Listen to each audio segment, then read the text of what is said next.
your airline tickets. Book a flight today to London, Paris, Madrid, or anywhere else you want to go and pay a lot less guaranteed. Call the International Travel Department right now at Low Cost Airlines. 800-515-2397. 800-515-2397. That's 800-515-2397. Bill O'Reilly here, and I'm warming up. Stand by for the O'Reilly Update Morning Edition. But first, feeling tired, foggy, or low on energy? Your cells might need a boost. That's why many turn to NAD+, a powerful product that supports energy and mental clarity. All Family Pharmacy offers fast shipping, no insurance needed, with more than 200 medications available. Choose what you need, and they'll take care of the rest. Go to allfamilypharmacy, one word, .com/Bill. Use code BILL10 to save 10% today. on this Thursday, a new poll taken by a gambling outfit in Canada says 47% of Americans would dump their spouse or partner in return for $1 million. Now, that sounds kind of high unless you live in Hollywood, but it's worth thinking about. $1 million no longer buys all that much. Oceanfront homes in nice places run at least 10 times that. So do yachts. And even flashy cars can cost hundreds of thousands of dollars. So this sentiment might be more about loyalty than money. We all live in a where's mine age. Self-obsession is as American as pumpkin pie. Many of us just want stuff. An extra million helps in that department, no question.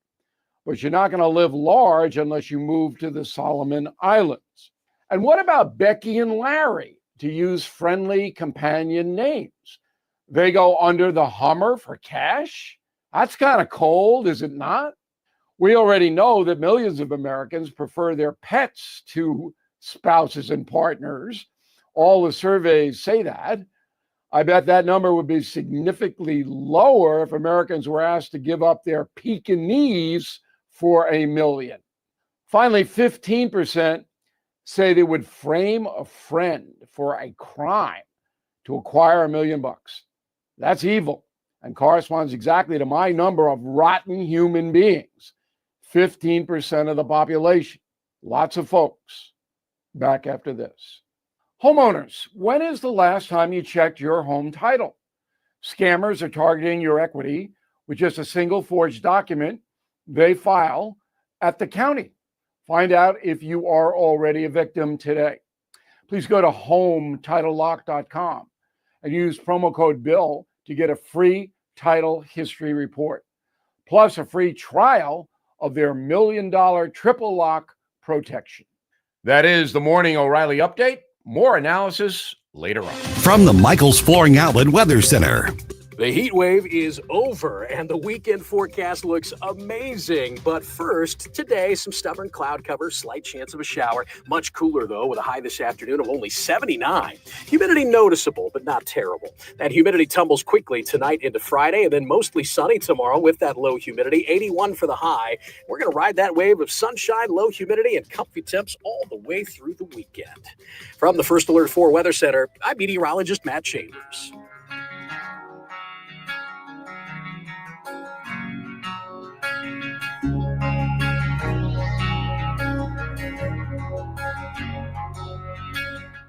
What's happening today?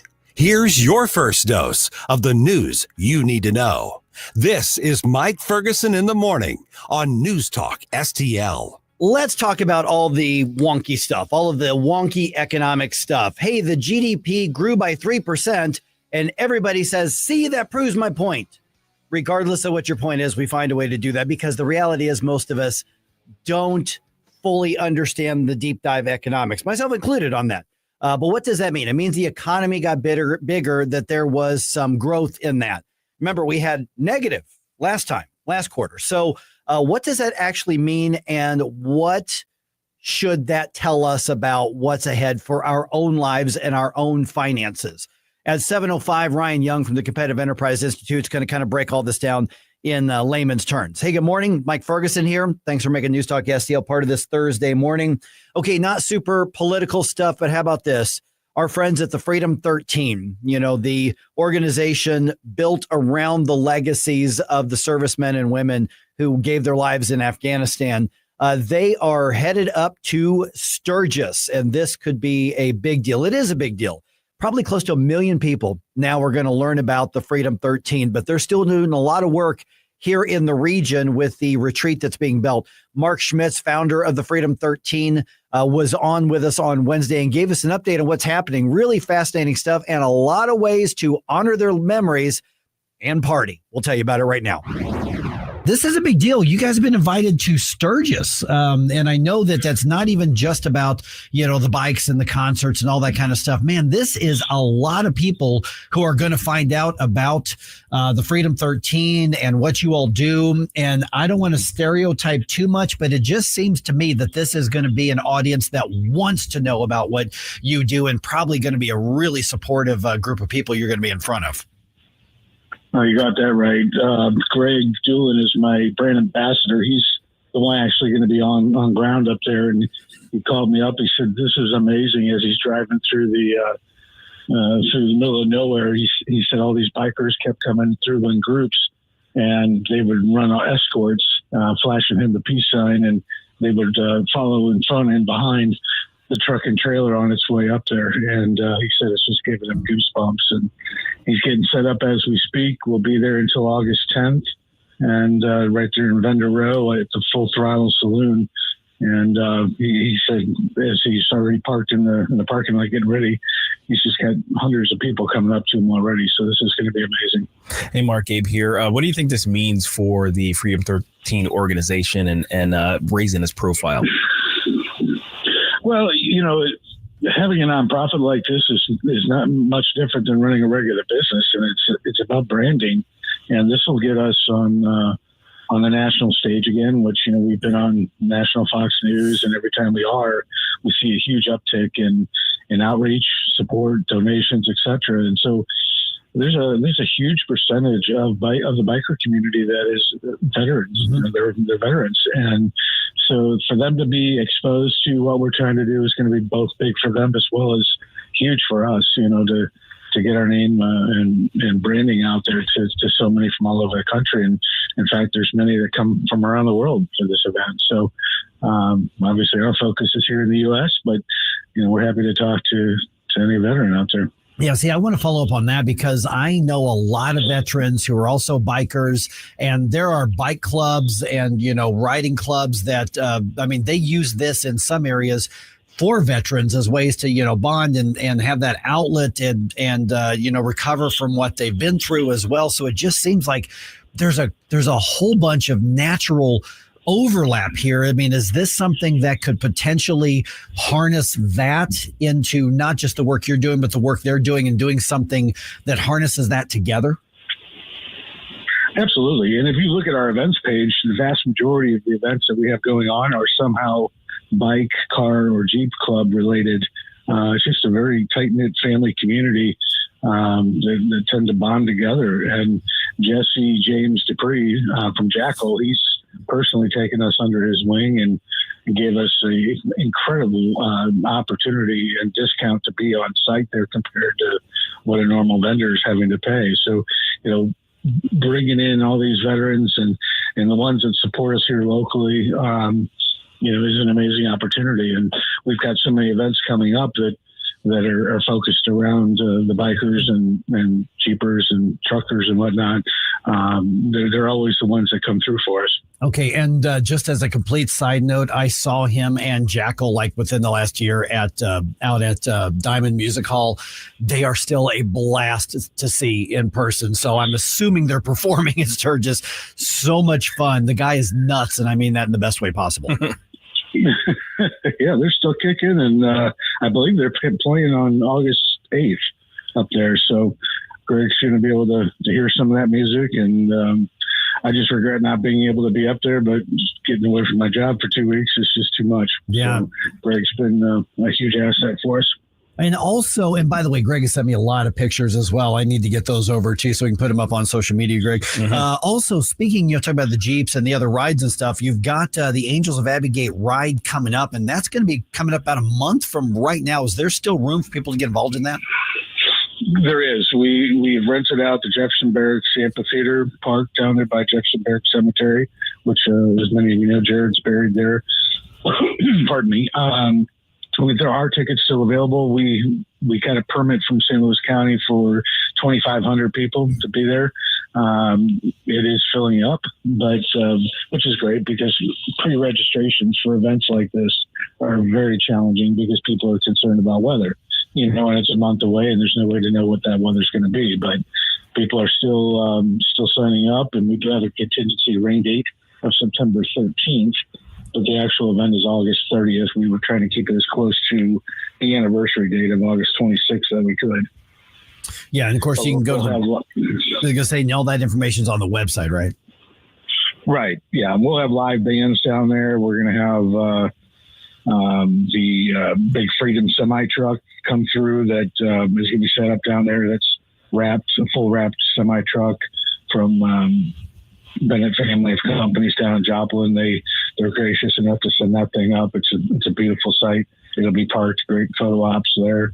Our F-350 wrapped truck and trailer will be there. Another great photo opportunity there. And Trixie Delight, Horns Up, will be playing on stage. And we'll have food vendors and our drink truck, Barley and Vine, will be down there serving drinks and alcoholic and non-alcoholic. But it's going to be a blast. It's a celebration of the lives of those that made the ultimate sacrifice back in 21. Yeah, no, I want to get to the Freedom Fest part here in just a minute, that concert. But we talk about raising profile and raising the money and getting the donors. I mean, that's what we're talking about this all about with what you're doing with the Freedom 13. What's the update? Last time you were in studio with us, you gave us an update on the retreat that's being built here in Missouri and in some of the initial reaches out into other states as well. What's the progression so far on those? So we're still working on the Missouri camp, Freedom Camp down in Bourbon, Missouri. We have established a volunteer day once a month. Our next one's coming up August 9th.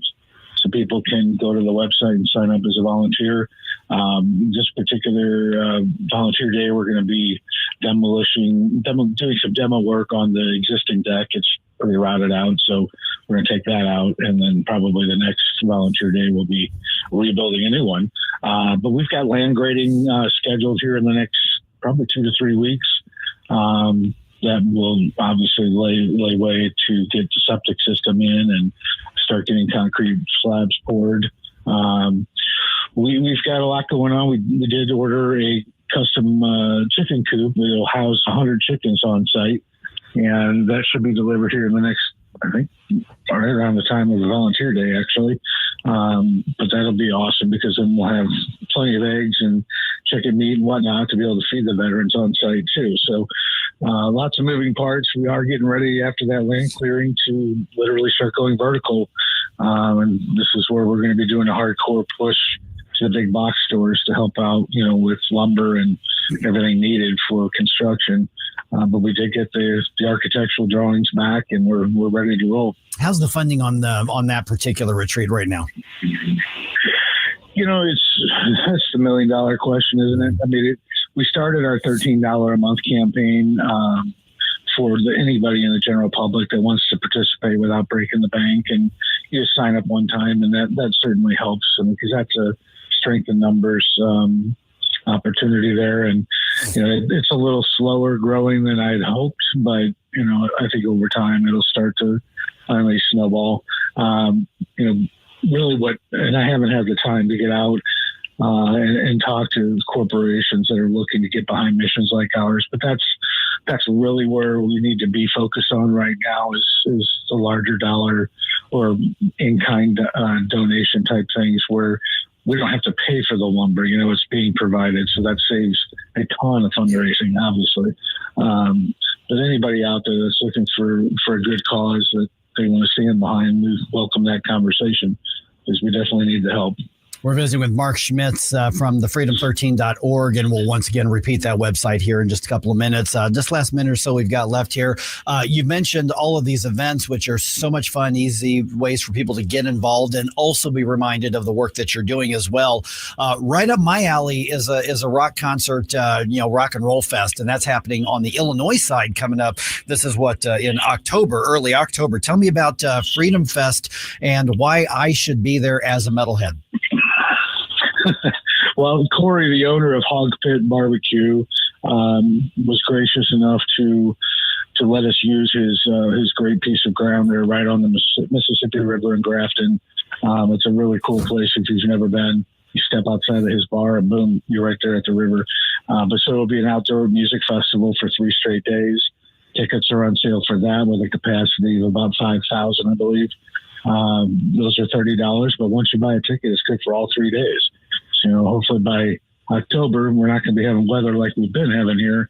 So it should be nice to be outside and jamming with your friends, and all the money raised goes to the Freedom 13 to help us get these camps done. So it'll be a great opportunity to be outside, outdoors, welcome fall, and listen to some great tunes. Okay, so rock and roll, barbecue, alcohol, and the freedom13.org. I mean, that's pretty much your marketing campaign right there for this event. Yeah. Yeah, we're looking forward to that one. All right. And Mark, let's go ahead and give that website information. We've already tagged you all on the social media here as well, but especially for those who say, I can do $13 a month or I can do $20 or $25 a month. What's the way to be in touch? Give them that information real quick. It's right in the website, too. It's literally the very first button you'll see. We are actually having an app design now as well, which will make it easier for veterans to sign up to stay in the camp as well as donate. The final tweaks are being worked out on that. I do want to mention before jumping off this call, we do have our next gala coming up November 8th at the Foundry Arts Center in St. Charles. And those will be limited tickets, but I think it holds about 400. So tickets are not on sale for that yet, but they will be going soon. And we've got some huge announcements for that, as well as auction items and speakers, etc. So stay tuned for more on that one. 314-912-1019. This is 1019-941 News Talk STL. As always, feel free to jump in and get involved in any of our conversations today. Give me a call or just send me a note through the social media or even on the voicemail option on the News Talk STL app.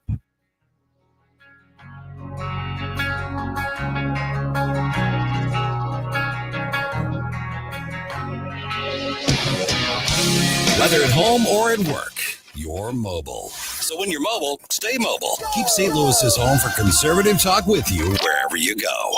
Download the News Talk STL app in the App Store or at newstalkstl.com. Tony Colombo here for All Solutions Pest Control, the team Christine and I trust to protect our home. We've used multiple services at multiple homes over the years, and I can tell you from all that experience, All Solutions is second to none. If you have a pest problem of any kind, or more importantly, just want to prevent a problem, All Solutions is the team to call. Learn more and take advantage of their incredible $67 introductory offer right now at allsolutionspestcontrol.com. If a pest-free home is your goal, call All Solutions Pest Control. Concerned about the condition of your windows driving up your energy bills? I was too. Until I called STL Windows and Doors. Their Provia windows combine old world craftsmanship the professional way. The Provia way, with over 65 years of combined experience, locally owned, offering competitive pricing and personalized service that the big box companies can't match. Call today for your free in-home estimate and start saving tomorrow. 314-277-5952 or stlwindowsanddoors.com. Are uneven concrete surfaces causing you headaches? Polytime Concrete Leveling and Restoration has the solution. We're a veteran and family-owned business offering long-lasting solutions for all your concrete problems. From precision concrete leveling to our superior restoration services, our precision polyjacking outperforms traditional mudjacking any day. Call Polytime at 636-487-3282 for a free estimate or visit itspolytime.com. Mention Newstalk STL and get $125 off any job of $600 or more, or 10% off your service. We aren't asking you to volunteer for CASA. We're asking you to advocate for Alex, Andre, Ava, Max, Olivia, Ciara, CASA volunteers make a lasting impact in a child's life in only a few volunteer hours a week. As a CASA volunteer, you support a child throughout their experience in foster care.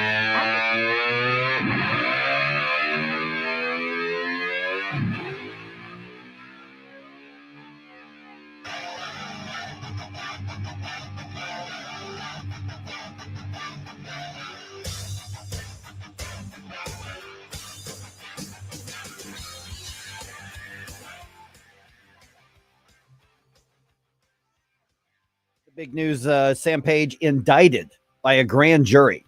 Good. Yeah, so Andrew Bailey not messing around here. I don't know if Sam Page is actually going to get justice for his corruption this time or if he's going to weasel out of it, but we're one step closer to that justice happening here. Yeah. Okay, so we're going right into an information segment here in just a moment. So let me kind of lay out what we're going to be doing here.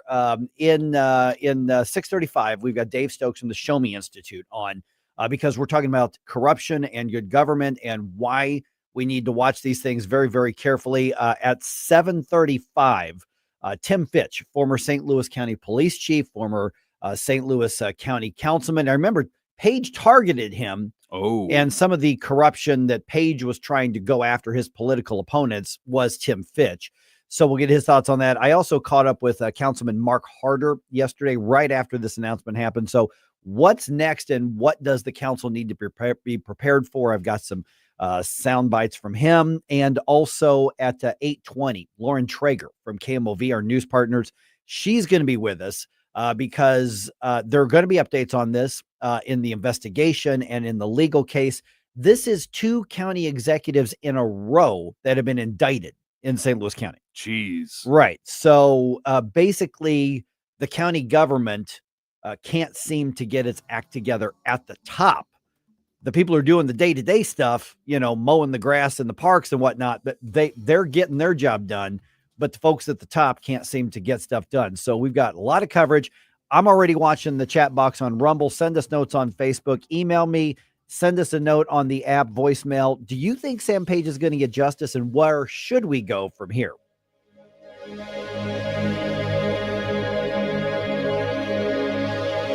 Tony Colombo here for my dentist, Dr. Matt Boscia at New Creation Dental Care, the one-stop shop for all your family's dental needs. And Dr. Boscia is always expanding his services, now including the incredible all-on-4 full arch implant procedure, full mouth restoration that can give you back your smile in as little as 1 day. No more suffering with damaged or missing teeth or poor-fitting dentures. You can see some amazing smile makeovers, learn more about the all-on-4 procedure, and see everything Dr. Boscia can do right now at newcreationdentalcare.com. Why leave your company's story to chance? In today's digital world, video content isn't just an option. It's essential for your success. At Blue Ocean Media Group, we've spent decades crafting compelling visual stories for businesses just like yours. From concept to completion, our award-winning team transforms your vision into powerful video content that connects with your audience and drives results. Don't trust your brand to amateurs. Partner with Blue Ocean Media Group. Visit blueoceanmediagroup.com today, and let's bring your story to life. All aboard! There's a new way to travel, and it's one of the oldest forms of transportation, travel by train. Yes, consider traveling around the United States on Amtrak.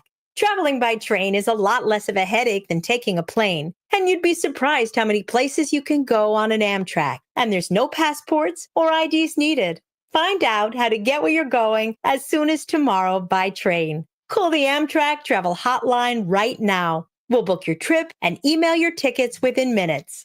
Skip the drive to the airport and skip the lines. Call right now to book your Amtrak reservations. We service most of the United States. All aboard! Do something new. Travel by Amtrak today. 800-867-6917. 800-867-6917. 800-867-6917. That's 800-867-6917. KLGY HD3 Clayton, K270BW Bellefonte, KNBS Bowling Green. This is News Talk STL at 1019, 94.1, and always streaming at newstalkstl.com. I'm Rich Thomason. President Trump says the naysayers got it all wrong. They predicted the Trump tariffs would sink the U.S. economy. when in reality, the president says the economy is booming, as evidenced by the latest surprisingly robust GDP report. And while the president's call for the Fed to lower interest rates has fallen on deaf ears yet again, economist Gus Fauché says some Fed board members do agree with the president. We did see two members of the Board of Governors dissent and call for a rate cut. President Trump has been very aggressively arguing that the Fed needs to cut rates, and we did see two participants vote for rate cuts, and so that does suggest that the president's pressure campaign is having an impact. Fauché, an economist with PNC Financial Services Group. South Korea, the latest country to sign a trade deal with the U.S., calls for a 15% tariff on South Korean imports. President Trump says South Korea has agreed to buy American energy and will invest $350 billion in the U.S. An arrest in the murder of a mother and father. They were killed in front of their two young children. Arkansas State Police special agents have arrested James Andrew McGann, 28, of Springdale. He's been charged with 2 counts of capital murder in the deaths of Clinton David Brink and Kristen Amanda Brink. Clinton and Kristen were killed on Saturday, July 26, 2025, at Devil's Den State Park. Arkansas State Police Colonel Mike Hager heard there on KHBS KHOG. The youngsters ages 7 and 9 were not hurt. Again, charged with 2 counts of capital murder, and there's been no word on a motive. A Colorado dentist convicted of murder and the poisoning death of his wife. James Craig sentenced to life in prison, no chance of parole. Now futures up 133. More on these stories at townhall.com. The following is not an actor, but a real-life story from Trinity Debt Management. Hi, my name's Neil. I have some advice for you if you've been trying to break free from credit card debt. You can start by doing what I did. Get your bills together and call Trinity Debt Management. Trinity is dedicated to helping people like me become debt-free. When I called, my first experience was a feeling of relief. My counselor was kind, and best of all, she didn't judge me. In just a few minutes, she helped me figure out a plan that consolidated all my bills into one lower monthly payment. This substantially reduced my high interest rates and put me on the road to success. In the end, I saved thousands in interest, and today my credit card debt is a thing of the past. If credit card debt has you down, call Trinity at 1-800-990-6976. My name is Neil. Take it from someone who's been there. Call Trinity and become debt-free for keeps. 1-800-990-6976. Ongoing unrest from the Michaels Flooring Outlet Weather Center. The heat wave is over, and the weekend forecast looks amazing. But first, today, some stubborn cloud cover, slight chance of a shower. Much cooler, though, with a high this afternoon of only 79. Humidity noticeable, but not terrible. That humidity tumbles quickly tonight into Friday, and then mostly sunny tomorrow with that low humidity, 81 for the high. We're going to ride that wave of sunshine, low humidity, and comfy temps all the way through the weekend. From the First Alert 4 Weather Center, I'm meteorologist Matt Chambers. This hour of News Talk STL brought to you by Chris Cooper and Serenity Wealth Management. Discover little-known strategies that could be the difference between choosing the care you deserve or having someone else decide it for you. Get a free copy of Chris's book at serenityltc.com. Life's legal challenges deserve experienced representation. For over 15 years, Cole Combs Attorney at Law has been serving St. Charles and surrounding counties with comprehensive legal expertise. From tax preparation and estate planning to family law and criminal defense, Cole delivers personalized solutions for your unique situation. We have traffic tickets, need a business formation, real estate matters, one call will handle it all. Cole O. Combs Attorney at Law. Call 636-949-0010 extension 3 today or visit colecombs-law.com. JC's Wayback Machine. Fast Times at Ridgemont High came out this week in 1982. You'll hear Phoebe Cates talk about the infamous carrot scene. Our A-list interview is with crazy man Seth Rogen, and it's back to 1988 for my appearance on the Sally Jesse Raphael Show. Plus, I'll tell you about how I accidentally felt up Morgan Fairchild twice. It's all brought to you by the Weber Automotive Group. It's JC's Wayback Machine. Every Saturday night, 6 to 9 on News Talk STL. If you find yourself feeling out of place in the world, it's comforting to know conservative values haven't been abandoned everywhere. The far left wants to destroy conservative values in America. This is News Talk STL. Welcome home. Mike Ferguson. Are you being intentionally dense? Gabe Phifer. It would take a computerized Falcon mind such as yours to make that kind of a statement. Get up, St. Louis. This job could be done by a monkey with a bottle of Motrin. Mike Ferguson in the morning on News Talk STL. Get up, get up. This is your cousin. All right. The top politician in St. Louis County is headed for a date in court after a grand jury indicts him. This is now 2 in a row for St. Louis County. 2 county executives facing indictment. The last guy, by the way, went to jail. Yeah, absolutely. Yeah. I'm hoping. I've got my fingers crossed for this one. So we're going to get into this. We've got coverage throughout the morning on this, and I want to know what you think. I already put the question out in the Rumble chat box. Do you think Sam Page is actually going to be held accountable for something this time? Or do you think he's going to slide out of it? Send us notes on the Facebook comments, or you can email us or send us a note on, through the app. There's all kinds of ways you can get involved in that conversation. I'm really curious what people think about this, because it's a lot of us are going, yeah, get him. But do you think it's actually going to happen this time? So we'll get into that again from a variety of perspectives on this. Also, so it's not a hoax that duped stupid Republicans anymore, apparently, or maybe it is. The White House changes its tune on the Epstein case again. Really? Again? Yeah, but I think they've changed it back. Even I don't. Okay, so this is the fourth, the fourth iteration. At least. Okay. Yeah. All right. Let's see if it's any good. A couple of Cardinals pitchers are not Cardinals pitchers anymore. Whoa. All right. Coming up on 6:07, let's dump some news on you here. The morning news dump. Are you joking? Is this a joke? Listen, folks. The morning news dump. All right. One word: indicted. St. Louis County Executive Sam Page now faces 4 counts from a grand jury. He's accused of violating election law by a political subdivision officer, and he also faces 1 count of stealing $25,000 or more and another count of stealing $750 or more. The indictment is related to Page's use of taxpayer funds to produce and send mailers to voters in opposition to Proposition B, which was voted down in April. We are going to get into the details of the indictment shortly here. But as of right now, Sam Page now facing 4 counts from an indictment from a grand jury. The special prosecutor in the case is Missouri Attorney General Andrew Bailey. Okay, a White House communications official says the DOJ is leaving no stone unturned in its investigation into the Epstein files. Here's the story. Yeah, I think that's fair to say. Special Assistant to the President, Harrison Field, says the president may have more to say about the Epstein case once the investigation wraps up. We've got some good cops in the Department of Justice and the FBI looking at the facts as they have them. As for critics or even Trump supporters worried he may be slow-walking the process to protect his own administration, Field says it's simply not the case. The one thing the president's going to do is stand for transparency. There's truly nothing to hide. Harrison Fields was interviewed by the Salem Radio Network. Bob Agnew reporting. Okay, but the case is closed, but we're finishing the investigation, and it was all a hoax, you stupid Republicans, but we're going to leave no stone unturned, and we're all about transparency. Maybe we should move on. But influencers and media, stop talking about this. I don't understand. What the...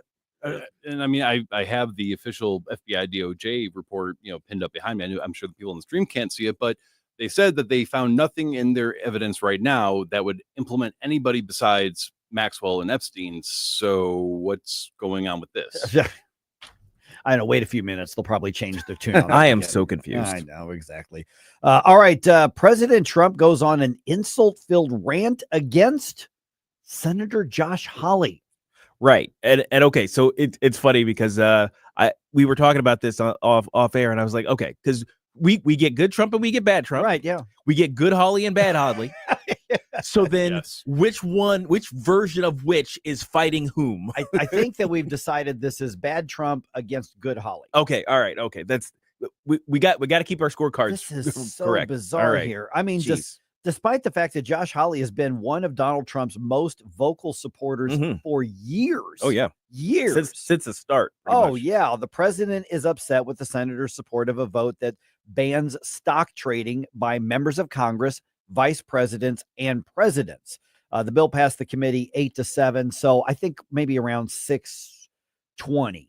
Let's read the social media post. I'm curious what people think about. Yeah, because I'm reading it. I'm like, wait a minute, this sounds like the opposite of what is actually happening. Like I don't understand what's happening. I honestly do not. It's really unhinged. Yeah, It's 620. Did somebody tell him something different? Like, because it doesn't read like what's actually happening. I know, it's so weird. Yeah, we'll get into that. All right, the Federal Open Markets Committee, which basically we're talking about, the voting body of the Fed there, kept interest rates steady for a fifth time on Wednesday. Now, that is despite calls from President Trump and members of the administration wanting them to lower interest rates. Federal Reserve Chair Jerome Powell tells reporters the central bank will continue keeping rates a little bit higher than what the president wants for longer because of uncertainty from the president's tariffs. It seems to me and to almost the whole committee that the economy is not performing as though restrictive policy is holding it back inappropriately, and modestly restrictive policy seems appropriate. Okay, so 2 members of the Fed's Board of Governors voted to reduce rates, while 9 others, including Powell, voted in favor of keeping the rates the same. The decision comes as second quarter GDP grew by about 3%. It was actually better than expected. So I think it was 2.6 was the original estimate. Yeah, so the arrows are going in the right direction in a lot of ways. Consumer spending grew a little bit, just over 1%. So we're going to get into a little bit of the nitty gritty and what this actually means to you at 7:05 with Ryan Young. Really curious what he has to say about it. Yep. All right. The Humane Society of Missouri is in the process of rescuing about 180 animals, including about 150 dogs, from an apparent hoarding situation in Christian County. Man, the details of this are just gross. Oh, no. Oh, yeah. We're talking cats, rabbits, and birds make up the rest of the critters who were found stuffed into a house in disgusting conditions. Oh, boy. And when they found them, they were still in the midst of the heat wave as well. Oh, no. Yeah. Oh, gosh. They said that in some rooms, the animals were just stuffed in there, as in there was no room on the floor. Some animals had found, their ways into holes in the wall, and they were just, 180 animals into this one house. Oh, my gosh. Yeah, so the Humane Society is asking for donations of blankets, newspapers, and, toys, and, of course, funds to care for the animals while they are being evaluated and treated, because 180 animals is a little more than what they probably planned for in budget, so they're stretched a little thin right now, and they're finishing the rescues today. Yeah, in my personal experience working with various different 180 animals would overwhelm the vast majority. So if there's anything we can do to help out with that, I'm 100% on board. 180 animals in a month would be a lot. Yes. For most. Yeah. So in matter of one case. So once those animals are medically cleared, the rescues will then be put up for adoption. Okay, sports stuff. A few things going on here. The Cardinals lose the final game of the series to the Marlins at Busch Stadium, which means they lose the series to the Marlins. The final score was 2-0. That is twice in a row the Cardinals have been shut out. Today's a travel day, so they're not going to lose today. There's no game today. And the Cardinals start a road series with the Padres on Friday. The Cardinals are now 55-55 on the season, so we're right at 500. They are in 4th place in the division, and they are 10 games behind the NL Central leading Chicago Cubs. Okay, so the Redbirds are making some roster changes. My guess is these are not the last ones as the trade deadline approaches here. Pitcher Ryan Helsley, who just last year was the best closer in Major League Baseball, having a mediocre season this year, but pitcher Ryan Helsley has been traded to the Mets in exchange for 3 prospects, including 2 pitchers. Pitcher Steven Matz has been dealt to the Red Sox in exchange for infielder Blaze Jordan. Then I am convinced that's not a real name. That's a pro wrestling stage Blaze name. Jordan. Yeah, Blaze that Jordan. does Come sound on. like a wrestling name. That's not a real name. That's a stage name of some kind. I'm just saying there. My guess is that you're going to see more trades in the next 24 hours with the Cardinals, and I think they're kind of what they call a fire sale. Right. I think that the Cardinals are probably going to start trading some of your favorite players. Do not be surprised if some of their biggest names are up on the trading block. And what they are trying to do is load up on a bunch of pitchers. That's what they're looking to do. All right. So we'll keep you updated on that from day to day. Okay. We are going to be in the depths of the Sam Page indictment, because as much as we just don't like Sam Page, this is a really, really big deal. And let's talk about the president just going off on Josh Hawley. Yeah. I mean, it's one thing to disagree, but wailing on your friends like that. That's an interesting take. Yeah, that's our job. That's right. I've had enough of this. Turn my eyes to your indifference. Stop right now before you blow us all away. You wanna do that? Mike Ferguson in the morning. He picked the wrong schoolyard to come into, I have to tell you this. On News Talk STL. Hi, I'm Rodney Wallner. And I'm Jen Wallner with the Wallner Home Selling Team at Berkshire Hathaway. Hey, Jen, how do you sell your home for top dollar? That's easy. Call the Wallner Home Selling Team at 314-810-SOLD. What if I want a flexible commission plan? Call the Wallner Home Selling Team at 314-810-SOLD. What's the best time to sell your home? Right now, call the Wallner Home Selling Team at 314-810-SOLD. For all your real estate needs, call the Wallner Home Selling Team at 314-810-SOLD. That's 314-810-SOLD. Tim Jones and Chris Arps in the afternoon. Co-host of Wake Up America on Newsmax, Mark Lauder. This is not Iraq. This is not talking about boots on the ground and changing a government. We're talking about a few bombs that only we have, and that for most likely we are the only ones that can deliver. And we're not talking about atomic weapons. We're talking about the bunker busters that can actually steal the deal. Tim Jones and Chris Arps. Weekdays at 4 on News Talk STL. Hey folks, Jamie Allman here. Exciting things are happening at the Hideout in High Ridge. Famous for the Sunset Patio, 4 big screen TVs, live music and events, and of course, the wings. The Hideout now has a brand new menu featuring handcrafted burgers and new items like their signature sunset dip and Dave's Chili. And now a second location, the Hideout at Sugar Creek Golf Course in High Ridge, featuring great event space. You can stop by for lunch or dinner. The new 2025 Hideout and the new Hideout at Sugar Creek Golf Course. We'll see you there. Do you owe the IRS $10,000 or more in back taxes? Are you being audited or investigated? Has the IRS sent you a letter demanding payment? You may not owe what they claim. Make this free call to the tax doctor now. Let them negotiate with the IRS on your behalf. 800-240-4586. 800-240-4586. That's 800-240-4586. This hour of Mike Ferguson in the morning is brought to you by Stifel. Request a portfolio review from your Stifel financial advisor at stifel.com. That's STIFEL.com.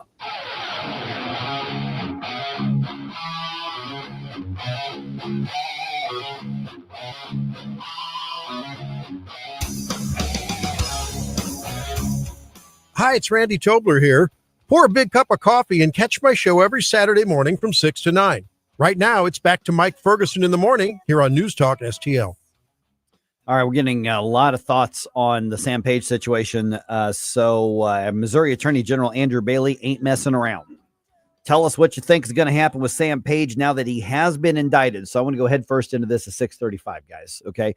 For instance, 101 straight up on the Rumble chat box. He says, sad to say, I doubt Page will be held too accountable.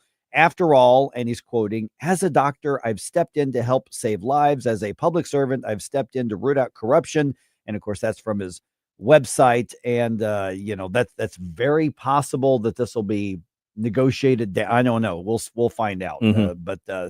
There is a felony count here. Allison says if they follow the money and the evidence, then he will be held accountable. Will they do that, though? That is the big question. Absolutely. All right. 6:35 on that. It is coming up on 6:19 right now. All right. Man, President Trump goes off on Josh Hawley. Yeah, I'm looking at Wow. this and I mean, it's standard fare for what happens when you get on the president's bad side. I mean, but yeah. I'm confused as to the premise. How did we get here? I know. Yeah, and the thing is that the bill in question, literally like the day before, the president was like, yeah, in concept, I'm okay with this and all that kind of stuff.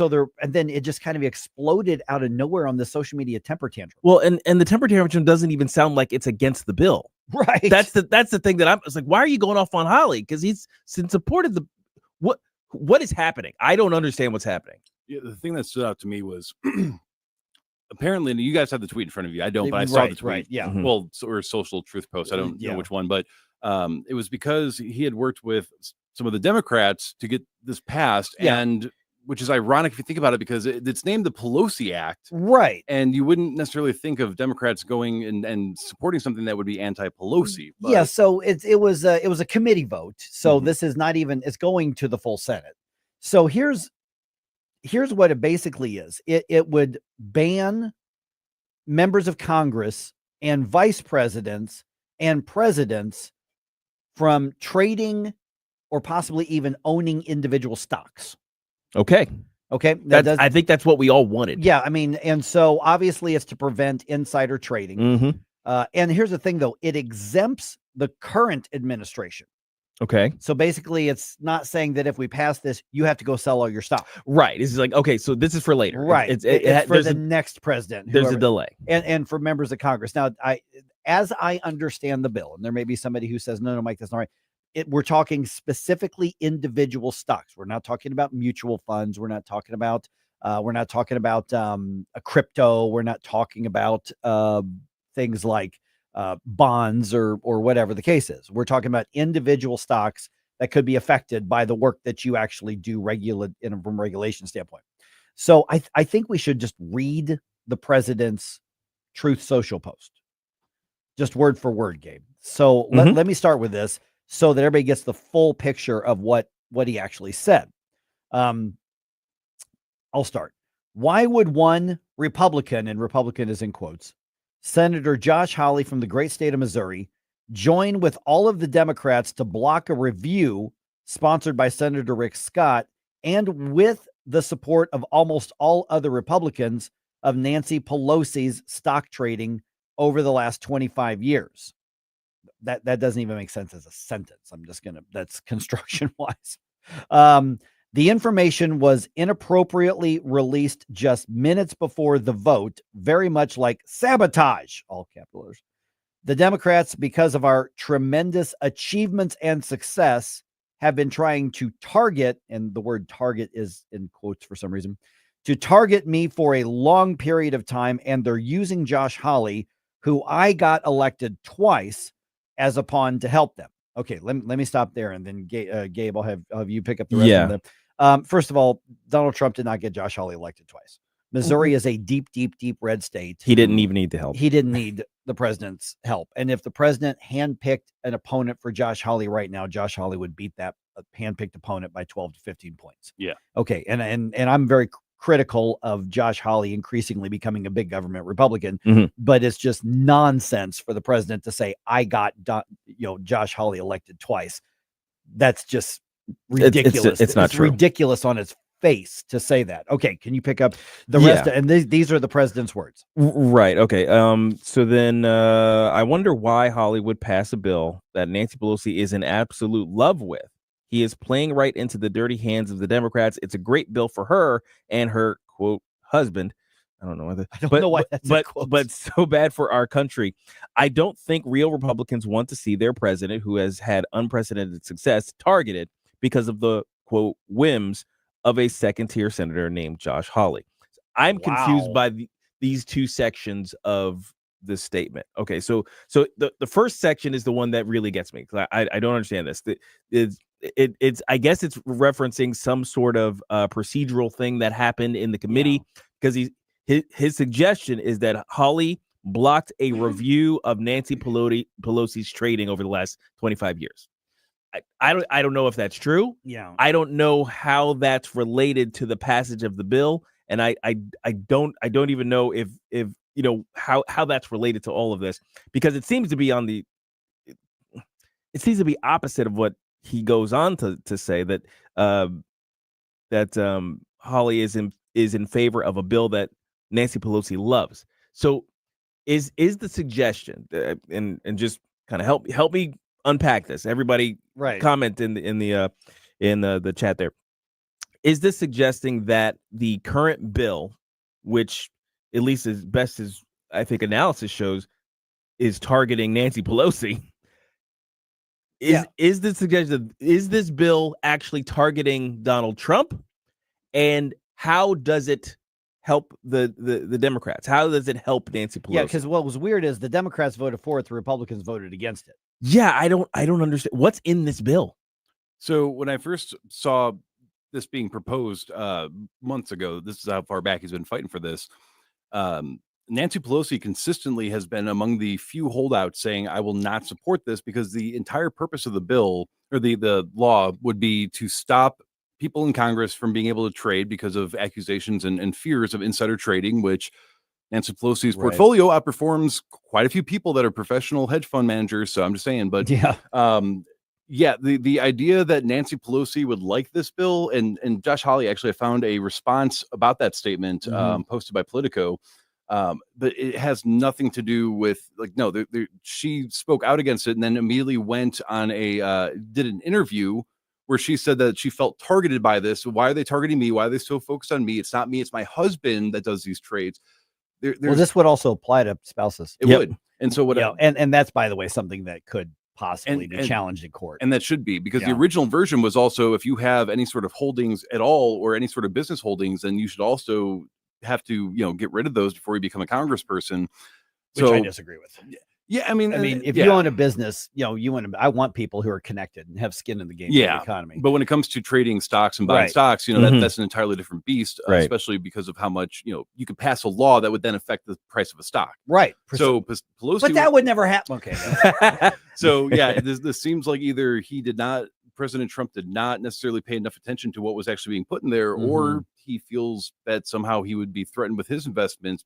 And Josh Hawley even says this would not affect President Trump at all. This He's is meant to exempted. go after Nancy Pelosi and people like her in Congress. Yeah, and Josh Hawley went on, I think it was Jesse Waters last night, and basically like, oh yeah, I still got love for Donald Trump, and so he's still kind of bending the knee to Trump, and that's a little bizarre to me, because I mean, you've got somebody who has essentially been a I can't remember really more than one or two times that Josh Hawley has in a minor way disagreed with President Trump. For the most part, he's been in complete lockstep with President Trump. And so he disagrees on one issue and he gets beaten down, second tier, dirty hands. I mean, is that, listen, you're not safe with Donald Trump at any point. If it's like, no, we're tight, he supports me, I can, well, yeah, until you do or say one thing he doesn't like. Listen, I'll just say it. That social media post, guys, those are not the rantings of a stable person. Let me play devil's advocate just for a second, because I want to check myself on my where I'm going with this. Yeah. Is there a possibility that there is some strange poison pill in this bill that would cause Donald Trump to react this way and perhaps be what some Democrats are excited about? There absolutely is always that possibility, which would then be, they're going to debate in the full U.S. Senate on this. Okay. It's the personal attack. Oh, yeah. I mean, that's always out of pocket. But. Second tier. I mean, that's the unstable thing. Yeah. That's just so bizarre, and those are the kind of rantings, especially when basically what you have is you didn't do what I told you to do. And Josh Hawley's, goes on Jesse Waters. He goes basically saying, yeah, it was just a misunderstanding. We're going to figure it out. Listen, you do that to me, we're not going to be friends. If you attack my character, you decide to, it's one thing to disagree. I'm all about that, but if you go on and you attack somebody's character and you want to denigrate them, we're not friends. I am telling you, there are people that I am not friends with for that very, very reason. And I won't be, and they have, I'll leave it at that, because I think some people know what I'm talking about. Now, this is a significant difference between Midwestern and Eastern values. And I have to, as somebody who grew up in both places, go into that. I've spent 20 years in both places. Yeah. All right. In the Midwest, your word is your bond. Mm-hmm. When you say the thing, it's because you meant the thing. Yeah. Right. And I have to take everything that comes out of your mouth very seriously. And I have to take it to heart. It says who you are. In New York, words are, how do I put this? There's the possibility that it's true. There's the possibility that it's being used as a tool. And there's a possibility that the exaggeration of it is part of the usage. I mean, is this similar to, well, that's just Trump, you have to understand? No, it's New Yorkers. Yeah, I'm having trouble buying that though. I mean, I grew up there, man. Yeah. It's different. It's a different world. I'm trying to tell you, So would it's I a just different have- culture. would It's I just actually have- a different culture. So would I just have zero friends if I lived in New York? Yes. Yes. Because Yes. Or Chicago.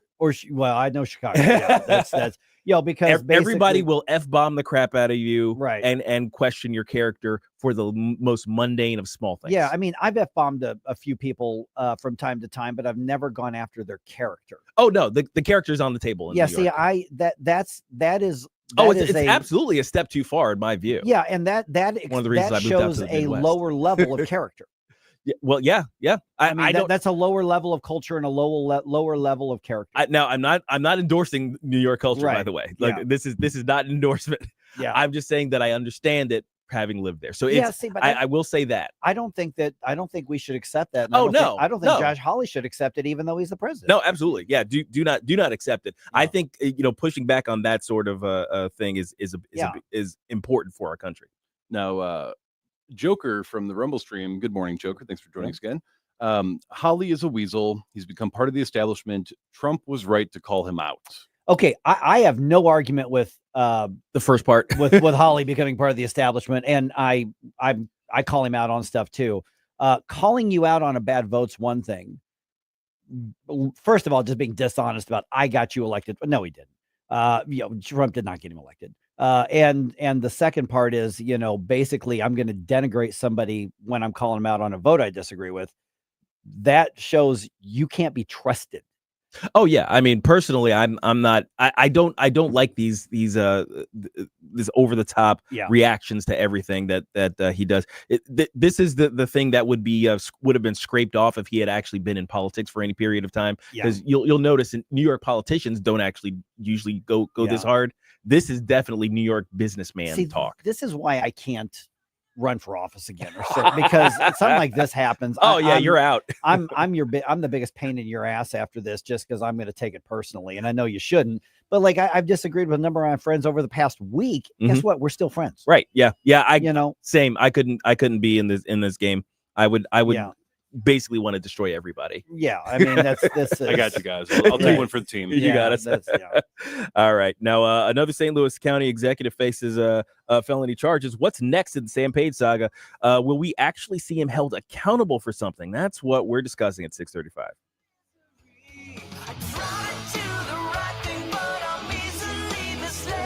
From the Michaels Flooring Outlet Weather Center. The heat wave is over and the weekend forecast looks amazing. But first, today, some stubborn cloud cover, slight chance of a shower. Much cooler, though, with a high this afternoon of only 79. Humidity noticeable, but not terrible. That humidity tumbles quickly tonight into Friday, and then mostly sunny tomorrow with that low humidity. 81 for the high. We're going to ride that wave of sunshine, low humidity, and comfy temps all the way through the weekend. From the First Alert 4 Weather Center, I'm meteorologist Matt Chambers. Well, it is definitely summer here in the Heartland. Time to call Hanson's Tree Service for all of your commercial and residential tree care. Tim Jones here for Hanson's Tree Service. Let them come out to your homestead or your business today. Take care of everything regarding the exterior of your home. Grinding and land clearing, all residential and commercial tree services. They've got fantastic organic mulch in bulk, plant health care as well. Give them a call, 636-379-1830, 24/7. They're always available at hansonstree.com. That's hansonstree.com. Hey there, Chris Cooper here, Serenity Wealth Management. Join us this Sunday on News Talk STL, 9 a.m. for Serenity Wealth Now Radio. In studio, we've got a special guest, Dave Phillips, retired Major League Baseball umpire, lives right here in the St. Louis area. He's going to join us, talk about baseball, and have a little fun. News Talk STL, Sunday morning, 9 a.m., or on Serenity Wealth Now socials. Serenity Wealth Now with Chris Cooper. Sunday mornings at 9 on News Talk STL. Investment advice offered through Fortis Capital Advisors, LLC. Tony Colombo here for Gutter Pros, your all-in-one gutter service team that brings years of experience and quality that's affordable right to your doorstep. We discovered Gutter Pros a few years ago when we bought our home and inherited a gutter issue that was on the road to becoming a potentially big problem, but thanks to Gutter Pros was stopped before causing any major damage. They've also repaired the siding on our home because along with gutter repair, gutter installation, and leaf protection, the Gutter Pros are also the best for siding repair and installation. Learn about all the ways Gutter Pros can help your home at gutterpros.com. Tim Jones and Chris Arps in the afternoon. Canada and France have announced they will recognize a Palestinian state in September. We'll ask Steve Bucci of Heritage if this is a reward to Hamas. Tim Jones and Chris Arps. Weekdays at 4 on News Talk STL.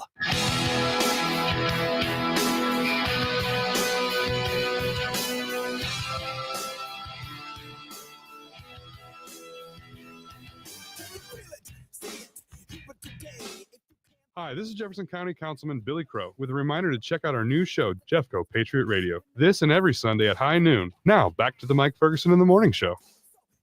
All right, the big news this week. Sam Page now faces a 4-count indictment.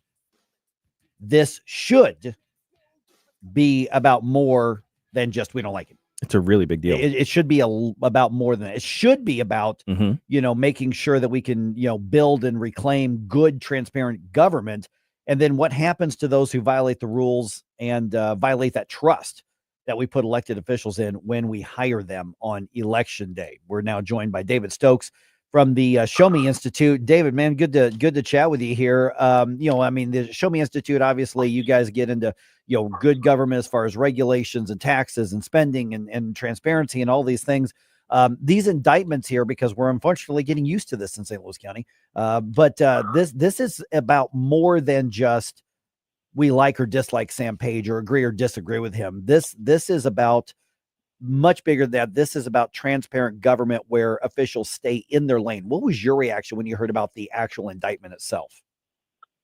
My reaction was very surprised, certainly stunned almost, that this has reached the level of an indictment. And I'm not saying it should have or should not have. That's a choice for prosecutors and judges and juries. But, this practice overall of governments taking sides and spending taxpayer money to clearly, they might say it's neutral, but it's not neutral. The practice of it happens all the time. And the best thing that can come out of this is if that practice stops. If the next time a city has a tax increase or a school district has a bond issue, they don't send out a totally biased mailing, whether they claim it's neutral or not.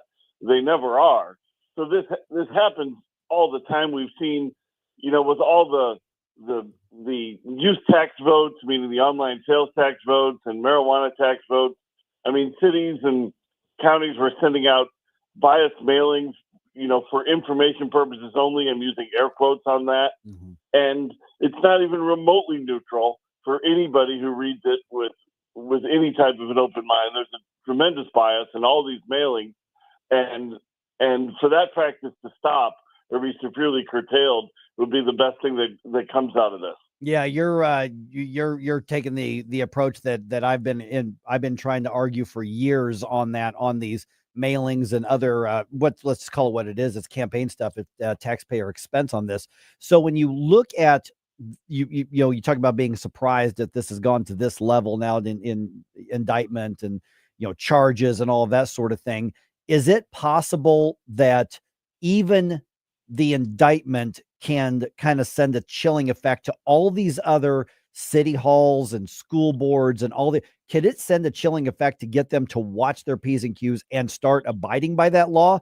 Or does it really come down to whether or not there are any consequences for Sam Page? He may skate on this. He may get acquitted. They may drop the charges.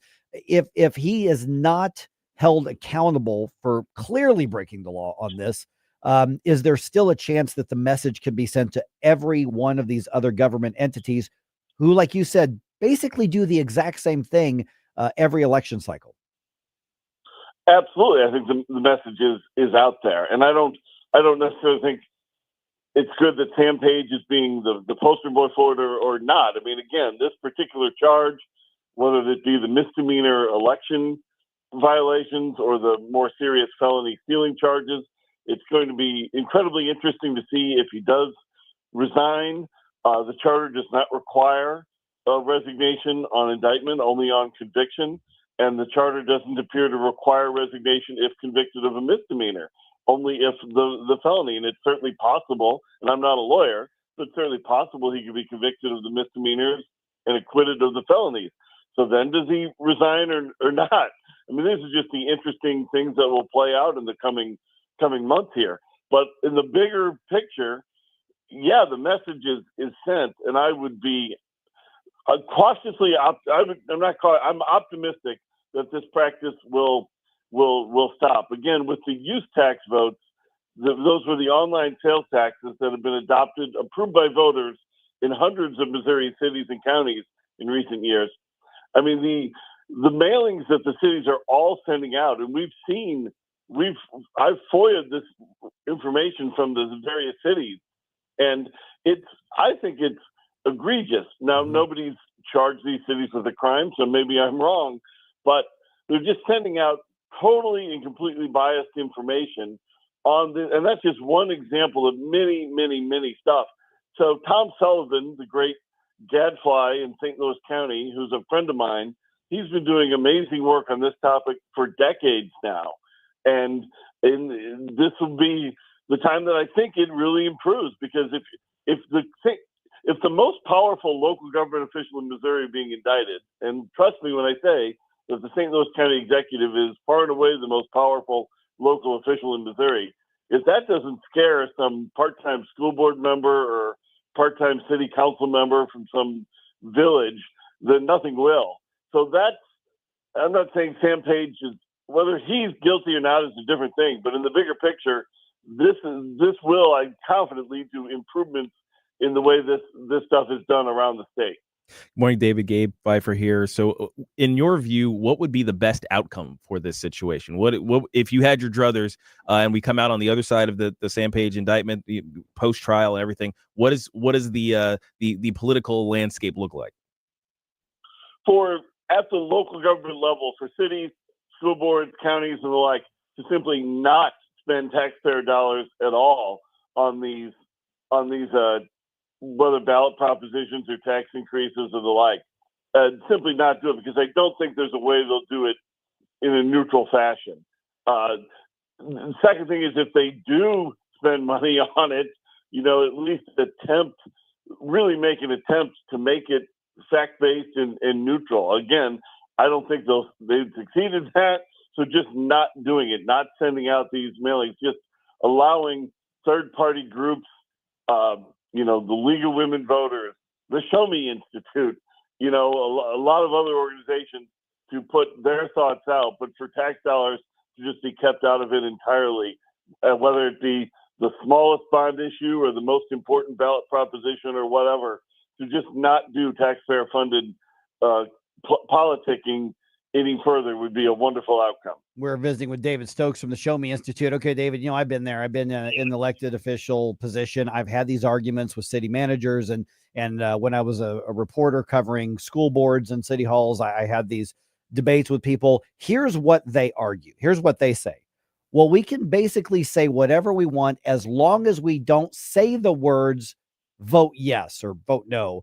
Or support or oppose. As long as we don't have a specific call to action, we can educate the voters and make it look as good or as bad as we want. That's what our League of Missouri Municipal League and that's what our council tells us. That's the mindset that a lot of city halls, and that's the mindset that a lot of school boards, that's a mindset a lot of county governments are having, and a lot of through their associations. They say, well, as long as we don't do this, we're legally in the limit, even though they readily will acknowledge in private that violates the spirit of the law. What about that argument that says, well, as long as we didn't say vote yes or vote no, which, by the way, Page's thing that went out flat out called for opposition to this, so he wasn't even in the gray area. But that's the argument they make, is as long as we don't say these couple of magic words, we can say whatever we want. Well, right. That is exactly their argument. You summed it up perfectly. And this indictment will, I think, answer that question. I mean, if the county executive is acquitted, and if a jury thinks that these actions were neutral to some respect and it's not a crime, then that city manager argument will be verified, will be made correct.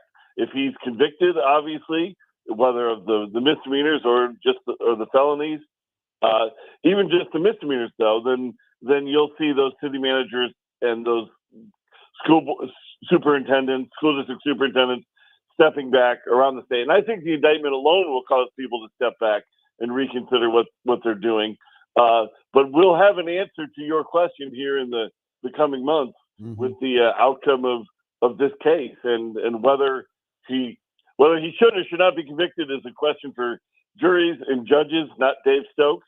But it's definitely a fascinating case, and fascinating that this has risen to this level, and interesting that this has happened so many times. And is this one example perhaps slightly worse than many of the others I've seen over my time following local government? It may be. I mean, the way going around it to avoid the bidding process, apparently striking at the last minute some of the suggestions from the county counselor's office to make it a little less biased. I mean, those are interesting facts. Yep. The jury's going to decide. And I hope that this will encourage more people to do what Tom Sullivan's done and file those complaints when we see this, because I hear from a lot of people who are annoyed by it, but they just think that's just the way it is. And if nothing else, this may encourage more people to be watchdogs themselves and try to hold local governments at all levels accountable on this. So that might be a positive that's coming out of this, Dave. Absolutely. I mean, Tom Sullivan is priceless. He is worth so much to the people of our region, and certainly he's not popular with a lot of local officials, and it's been that way for a long. I personally witnessed decades ago. I'm going back at least 2 decades, probably more actually. I witnessed Buzz Westfall, former county executive, just berate him at a county council meeting and personally attack him. He was so angry with Tom one time, and that was not what Buzz was usually like. Buzz was cool as a cucumber in the vast majority of times, but he just got so mad at Tom Sullivan one time about, and this was about the sewer company MSD. But Tom's been doing amazing work for decades and decades, and this could be not about Sam Page personally, but about finally cutting back, limiting, or stopping, even better, this practice at local government would be a real achievement for Tom. I feel validated right now. I'm just saying. All right.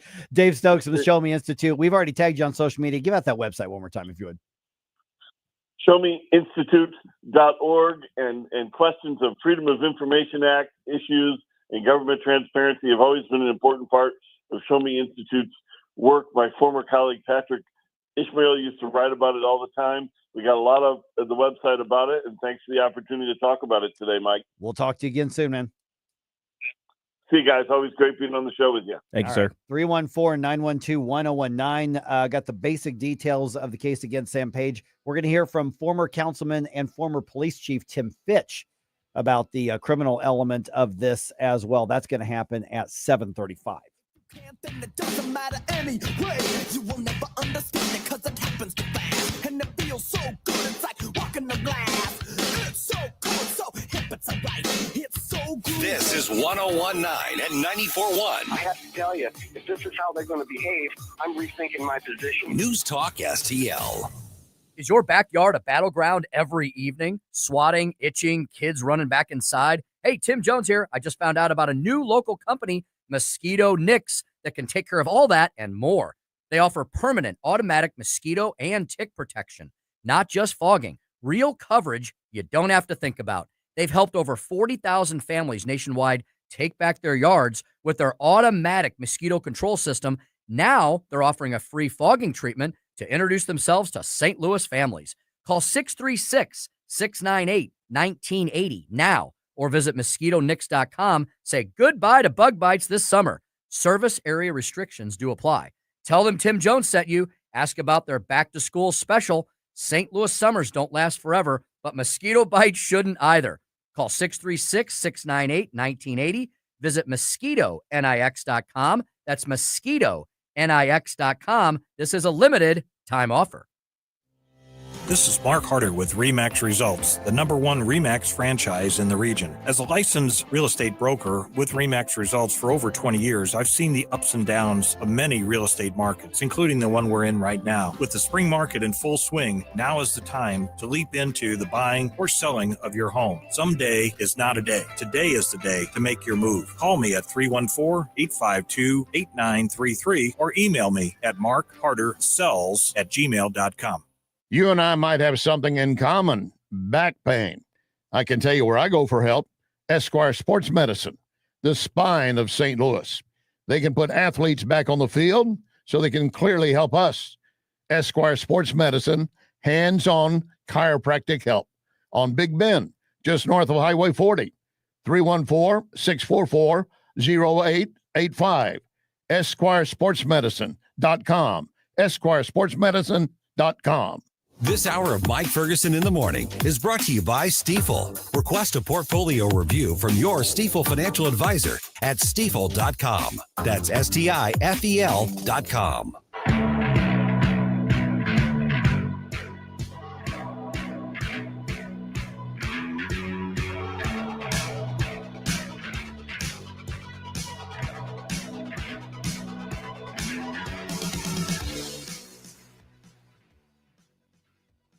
All right, the big story. The top politician in St. Louis is headed for a date in court after a grand jury indicts him, including a felony charge on this. All right. Also, it's not a hoax that duped stupid Republicans anymore, I guess. Yeah. There's evidence, but we've closed the investigation, but we're not going to leave any stone unturned. Also, stop talking about it. And stop talking about it. The White House changes its tune on the Epstein case again. And a couple of Cardinals pitchers are not Cardinals pitchers anymore. Changes are happening to the roster of St. Louis Cardinals, and I don't think we're done with that. 6:51 right now. Let's dump some news on you here. The Morning News Dump. Are you joking? Is this a joke? Listen, folks, the Morning News Dump. All right, indicted. That's the news that came down yesterday. St. Louis County Executive Sam Page now faces 4 counts from a grand jury. He's accused of violating election law by a political subdivision or officer, and he also faces 1 count of stealing $25,000 or more and another count of stealing $750 or more. The indictment is related to Page's use of taxpayer funds to produce and send mailers to voters in opposition to Proposition B, which was voted down in April. A lot of different elements to this. There are people, Gabe, who are saying, well, it's just, it's tens of thousands of dollars, but in the grand scheme of things, it's not that big of a deal. Why are you making it's all political? It's really not all political. Right. Yeah. This isn't just a get Sam Page campaign. Right. Now, granted, we need to get Sam Page right because of what he's done to us, because of the way he's flouted the rules on so many occasions, because of the fact that he probably is still flouting rules. Oh, sure. That we voted to strengthen recently. But for the purposes of this discussion, we're talking about felonies that he committed. I mean, it's tough to argue that he didn't steal the money to do this. Yeah, exactly. So we'll have more details on that with Tim Fitch around 7:35. Other news here. A White House communications official says the Department of Justice is leaving no stone unturned in its investigation into the Epstein files. Yeah, I think that's fair to say. Special Assistant to the President, Harrison Fields, says the president may have more to say about the Epstein case once the investigation wraps up. We've got some good cops in the Department of Justice and the FBI looking at the facts as they have them. As for critics or even Trump supporters worried he may be slow-walking the process to protect his own administration, Fields says it's simply not the case. The one thing the president's going to do is stand for transparency. There's truly nothing to hide. Harrison Fields was interviewed by the Salem Radio Network. Bob Agnew reporting. Okay, first of all, then release all the files. Yeah. Secondly, but the DOJ said the case is closed and there's nothing there. And the president said it's a hoax and stop talking about it and it's a distraction and you got duped, you stupid Republicans. His words. Yeah, it's hard to make the case that there's, they've got nothing to hide when it seems as though they were hiding things. Yeah. I also want to just for the record point out that they finally released the unedited version of the cell footage, which had 2 minutes and 58 seconds missing. And it does show some sort of activity going on near the cell. So are they going to address that hopefully, or I don't know. The short answer is I have no idea based on the track record, and not even just of this administration, of the previous, couple of administrations too. So this is an ongoing, let's just call it what it is, a cover-up that's still happening right now. All right. The Federal Open Markets Committee, which is a term you probably don't hear very much, but they voted to keep interest rates steady for a fifth time on Wednesday. Now, that is despite calls from President Trump and members of his administration who want them to lower interest rates. Federal Reserve Chair Jerome Powell, tells reporters that the central bank will continue keeping rates higher than the president wants for longer amid uncertainty due to the president's tariffs. It seems to me and to almost the whole committee that the economy is not performing as though restrictive policy is holding it back inappropriately, and modestly restrictive policy seems appropriate. Okay, so what do all those wonky words mean? We're going to find out from Ryan Young at 7:05 to talk about this. 2 members of the Fed's Board of Governors voted to reduce rates. 9 others, including Powell, voted in favor of keeping the rates the same. And this decision comes as the second quarter GDP grew by about 3%, which was better than expected. Yeah. They expected some growth, but this was more growth than was actually expected. All right, this is interesting here. President Trump goes on an insult-filled rant against Senator Josh Hawley on Wednesday. Yeah, one of his top supporters, really. So bizarre. Yeah, I mean, Hawley's been one of Trump's most vocal supporters for years, appears to still be a vocal supporter of the president, but the president is upset with the senator's support of a vote that bans stock trading by members of Congress and by vice presidents and by presidents, but it exempts the current administration. It would not go into effect. It would not affect any president or vice president until after the next election. The bill passed in committee 8-7, all Democrats voting for it, along with Josh Hawley, Republicans voting against it. And if you haven't seen the rant on social media, it's a sight to behold. That's for sure. It's really bizarre. I'm curious as to what's the actual contents of the bill, because obviously when Democrats go one way, it raises a lot of red flags in people's minds. Trump's going to do his Trump thing, and I'm almost tired of commenting on it. I'm tired of commenting. Yeah, on it, I mean, really. even if there's even if the bill needs to be better or it's not. That's one aspect of it. The other part it of didn't this warrant this. is, you don't napalm your friends. Yeah. When you disagree with them. Yeah, you shouldn't. At some point, dude, you're going to be a lame duck. You're going to need them more than they need you. That's just how the real world works. So, maybe be a little more forward thinking on things like that. All right, the Cardinals lose the final game of the series to the Marlins last night at Busch Stadium. Final score 2-0. That means they lose the series 2-1. No game today. The Cardinals start a road series with the Padres on Friday. And at this point here, the Redbirds are now making roster changes. Pitcher Ryan Helsley has been traded to the Mets in exchange for 3 prospects, including 2 pitchers. Pitcher Steven Matz has been dealt to the Red Sox. In exchange, the Cardinals now acquire the services of infielder Blaze Jordan. Superhero in comic books, Blaze Jordan. Wrestler. It's a pretty cool name. That's a wrestler That's name. a wrestler name, yeah.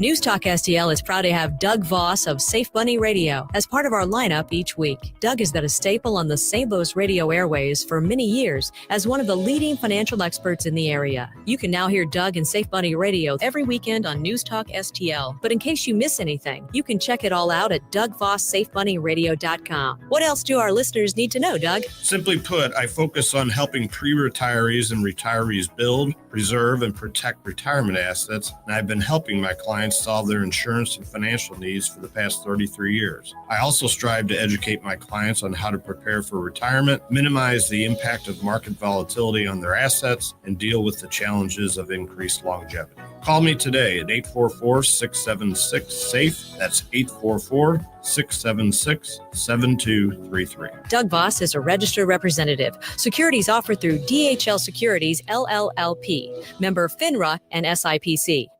Are the days of a personal doctor gone? Not at Body of Health Direct Primary Care. I'm Dr. Randy Tobler to share how our design is putting the care back into healthcare. Plain and simple, our members, not insurance companies, get our exclusive focus. That means same or next day appointments, responsive answers to your concerns, and a no-spin, big tool chest approach. It's about time you get serious time devoted to your medical needs. To learn about healthcare the way it ought to be, schedule a discovery call today at bodyofhealth.com. That's bodyofhealth.com. It's that time of season when families, businesses are moving. For local or long distance, I endorse McGuire Moving.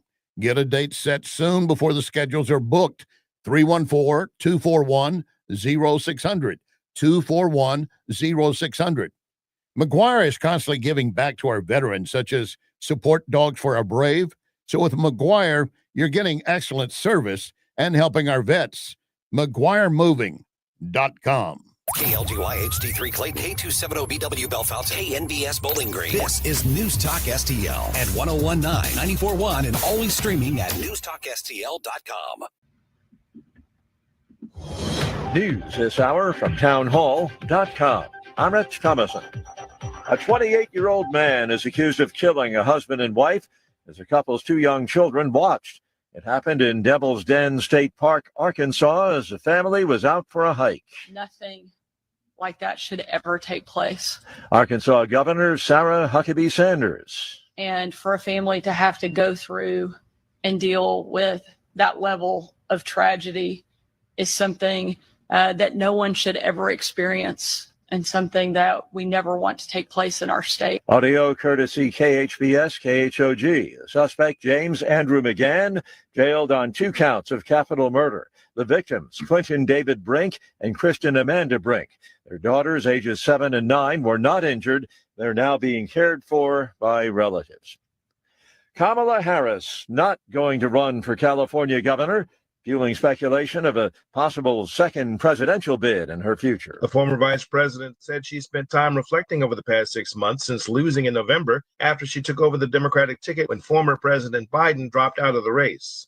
Ms. Harris was considering all of her options before making her decision official, while she has made it clear that she is not done with public service. She said on Wednesday she will get more active in helping Democrats this election cycle. Former Los Angeles Mayor Antonio Villaraigosa and former California Attorney General Javier Becerra are running so far to replace Democrat Governor Gavin Newsom, who is term limited.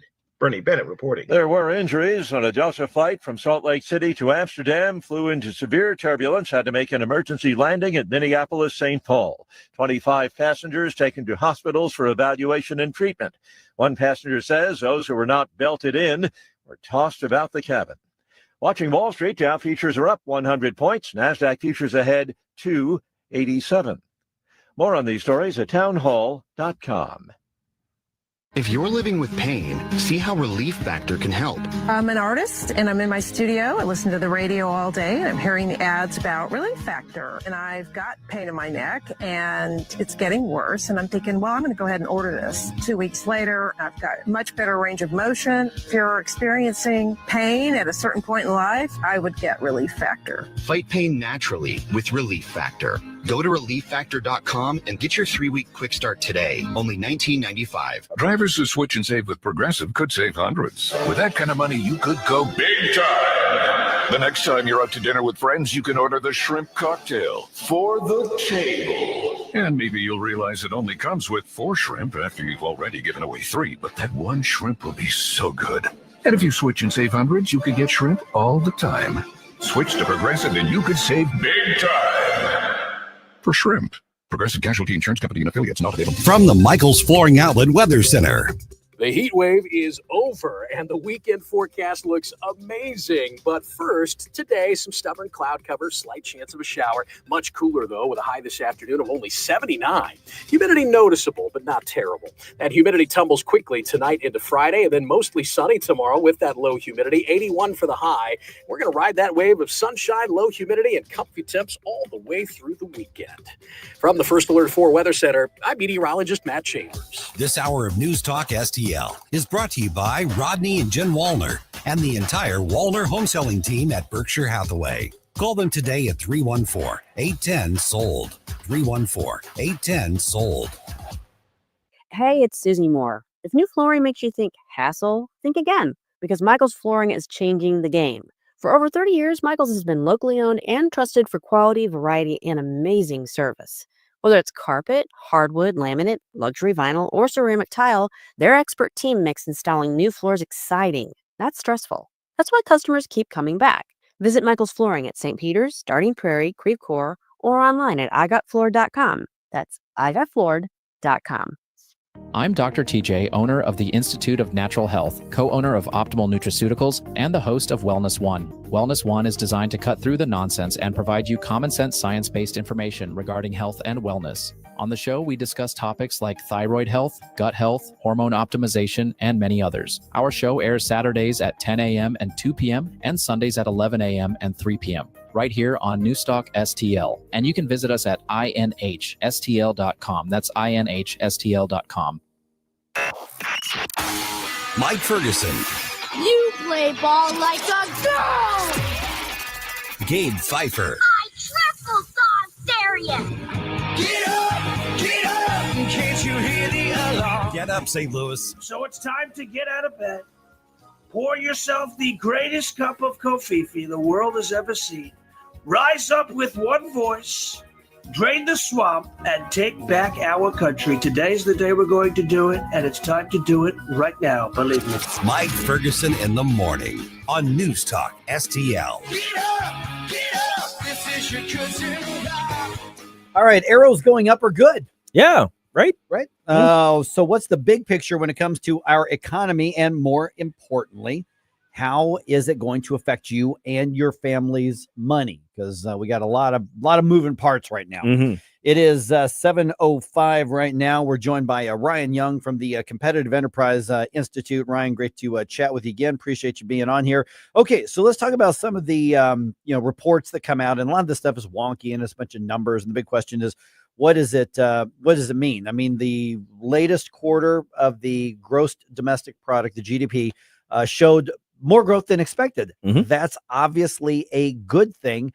What are some of the takeaways that we look at? Because we always want to see some good news in the economy. Yeah, it's not quite as good under the surface, but it's still better than I was expecting, and I will take it. Oh, goodness. Yeah. In the first quarter, the economy didn't grow at all. It actually shrank by 0.5 percentage point, and that's something that only happens every several years. That's recession stuff. So to go back to 3% growth, I think the main lesson from that is that that's what happens when you go from a quarter of policy chaos to things settling down at least a little bit. From negative growth to 3%. For context, normal is about 2%. That averages out to 1.2%. Again, that's tepid stuff, slow, but at least it's growth. So I think there's medium to the good news there.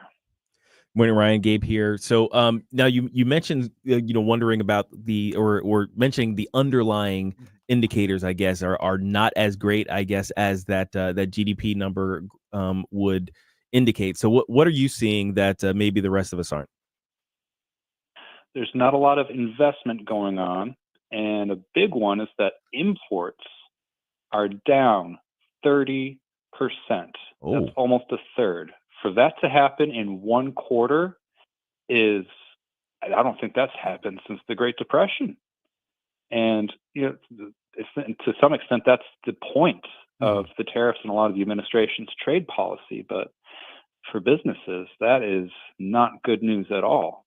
We have American car companies paying $500 for steel to make one car. That's going to be passed along to you, the car buyer, as part of your sticker price. They're paying 25% tariffs for any Canadian or Mexican-made parts. For your average Ford or GM car, that can be half the car or more. And you compare that kind of tariff burden to the deals that are being announced now with Japan, Europe, and now South Korea overnight. They're going to be paying 15% tariffs compared to 25 and 50 for car parts for American cars.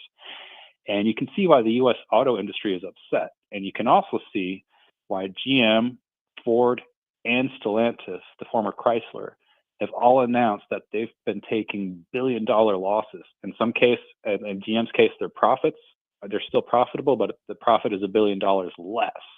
because of those extra costs and because of the dent in their sales. And the other car companies might be actually losing money because of the tariffs. So there's trouble underneath the surface. Now, supporters of the tariff policy would argue that, well, shouldn't there be a positive news coming out of American production? You know, are there any positive indicators to say, well, the American production is starting to ramp up to fill the gap? It is not. Manufacturing has been declining for 4 months in a row. It set the all-time record back in December of 2019, which was right around the time in Trump's first term when he ramped up the China tariffs. The reason that's hurting manufacturing is because about 60%, a slight majority of what we import, it's not cheap plastic stuff that you find on the shelves at Walmart or Dollar General. It's inputs that American businesses use. It's machinery, it's components, it's raw materials that American businesses use to make American products in America with American workers. That's 60% of our imports. And now that that's down a third, you can imagine what that's doing to the manufacturing sector. They're paying more and getting less. And as a result, not only are we going to see lower supply, higher prices, but we're going to see people getting their hours and their benefits cut. You might see some employment reduction. The labor market's held up so far. We're hoping that continues, but some people are concerned about that.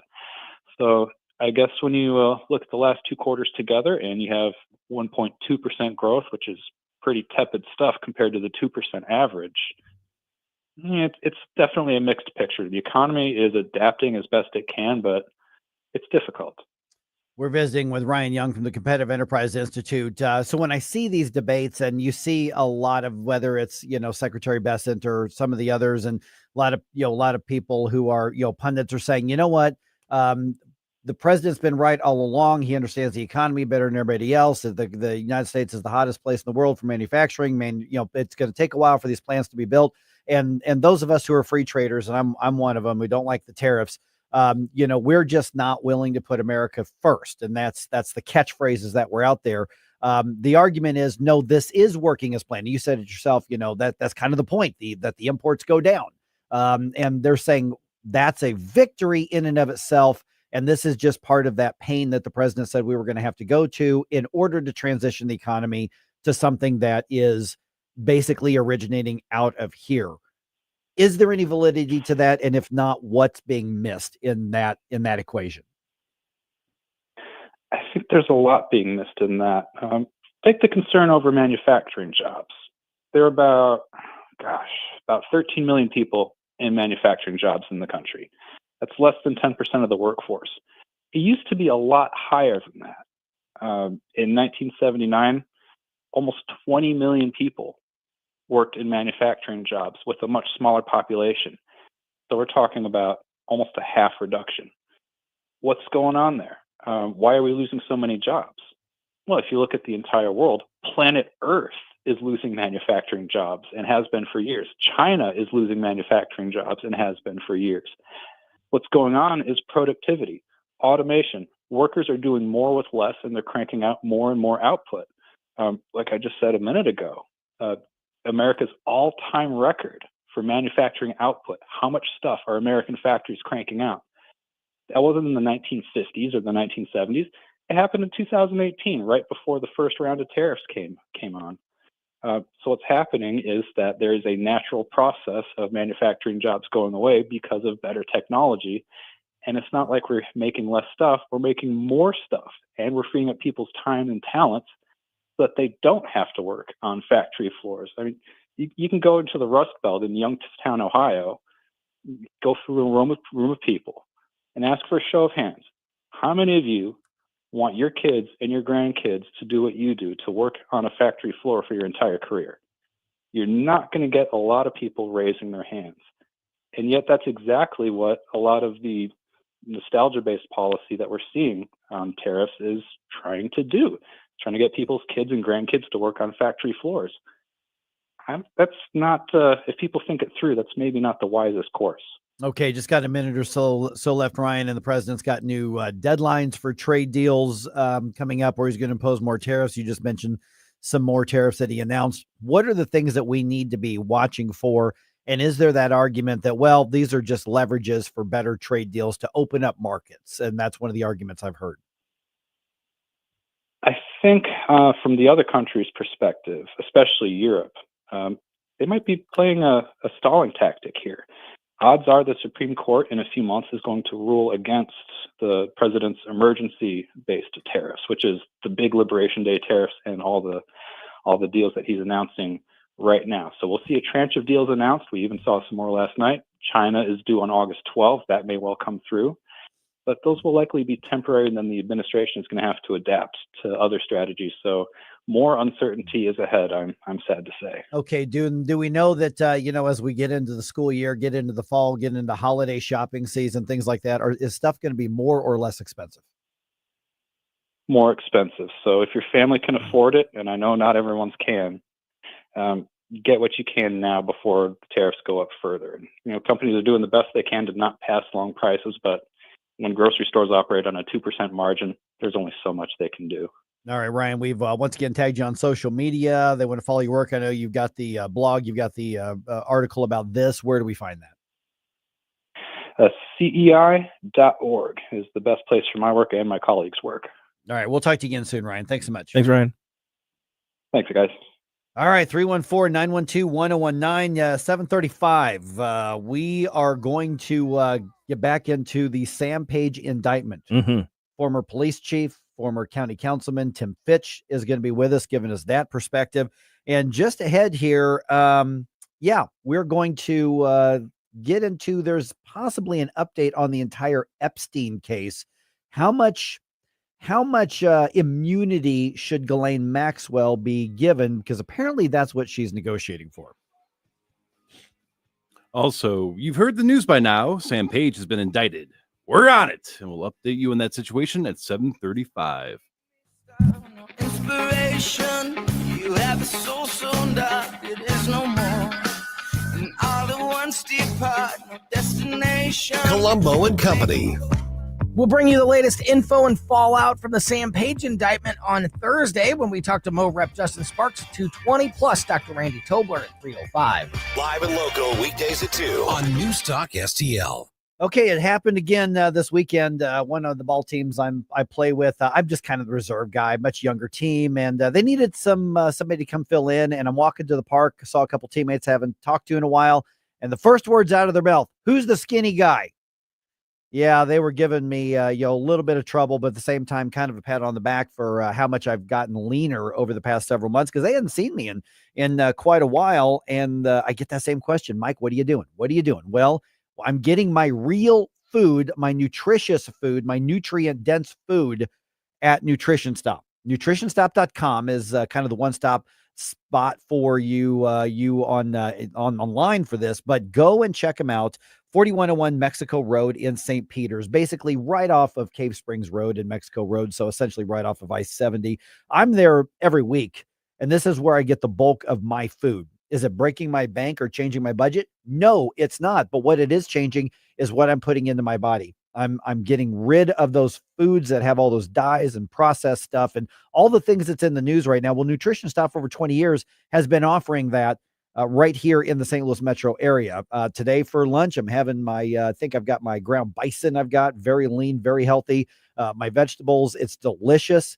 And whether you need supplements, because not everything is going to have everything you need. So I get my vitamins there. I get my probiotics there. They have got something to fit everybody. Here's the thing.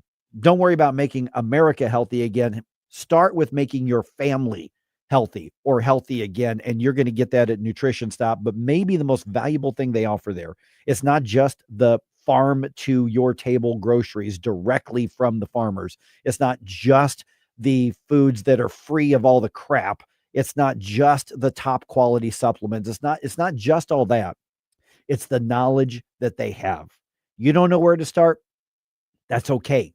You go in, ask them questions. They live for this. They absolutely want to help you move from wherever you are to the next level of your health journey. Maybe that means toothpaste without the fluoride. Maybe it means deodorant without all of the aluminum and all the metals and all that sort of thing. They have healthy things for your home, your body, cleaning stuff without all the toxic chemicals. You name it, They've got it. So check them out. Go visit 4101 Mexico Road, or just put Nutrition Stop into your GPS. It'll take you right there.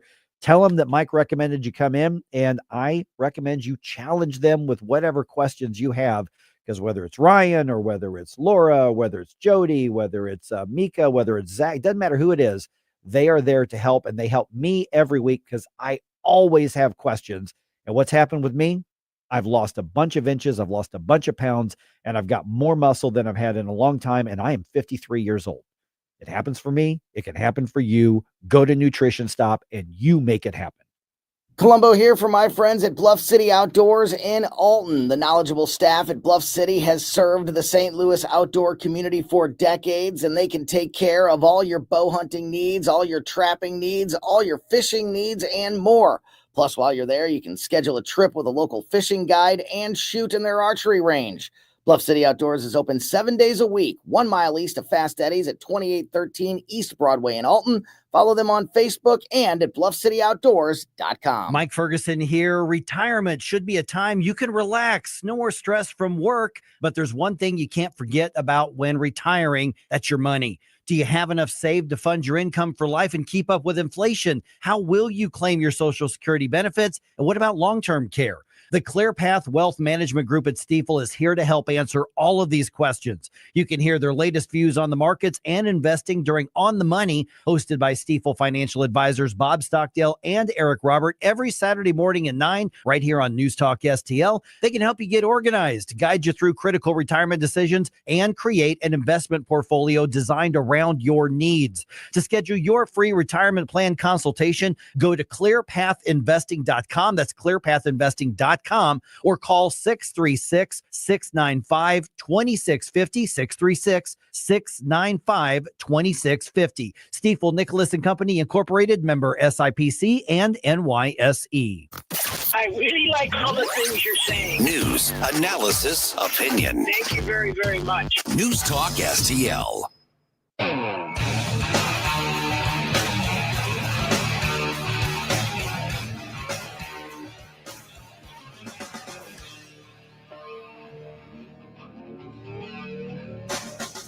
Good morning, St. Louis. Hey, it's Vince from The Vince Show right here on News Talk STL every weeknight at 8.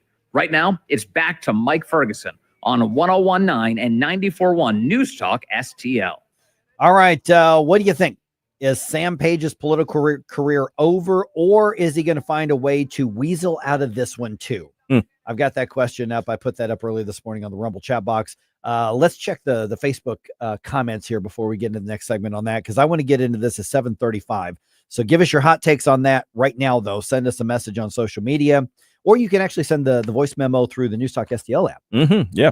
Just find that on the Wheel of Fun? Wheel of Fun, and then you hit the little icon there, and you can do all kinds of That's cool right. stuff. Send that in. All right. Should Jeffrey Epstein's girlfriend and procurement specialist of trafficking victims, Ghislaine Maxwell, should she get a deal for spilling the beans on the case here? Now, that's apparently what's happening on this. Eric Burleson, Congressman Eric Burleson, was on CNN yesterday. He was being interviewed by Wolf Blitzer about the negotiations that are happening, because Eric Burleson's on the committee that's eventually going to question her. And here's what Congressman Burleson had to say. Here's starting over the question from Wolf Blitzer. Where do you stand, Congressman, on Ghislaine Maxwell's offer to testify before your committee in Congress, but with very specific conditions, including immunity and getting advance word on the questions you want to ask? Yeah, I think that I'm fine with giving her some advanced word on the questions. I'm also fine with giving her some form of immunity.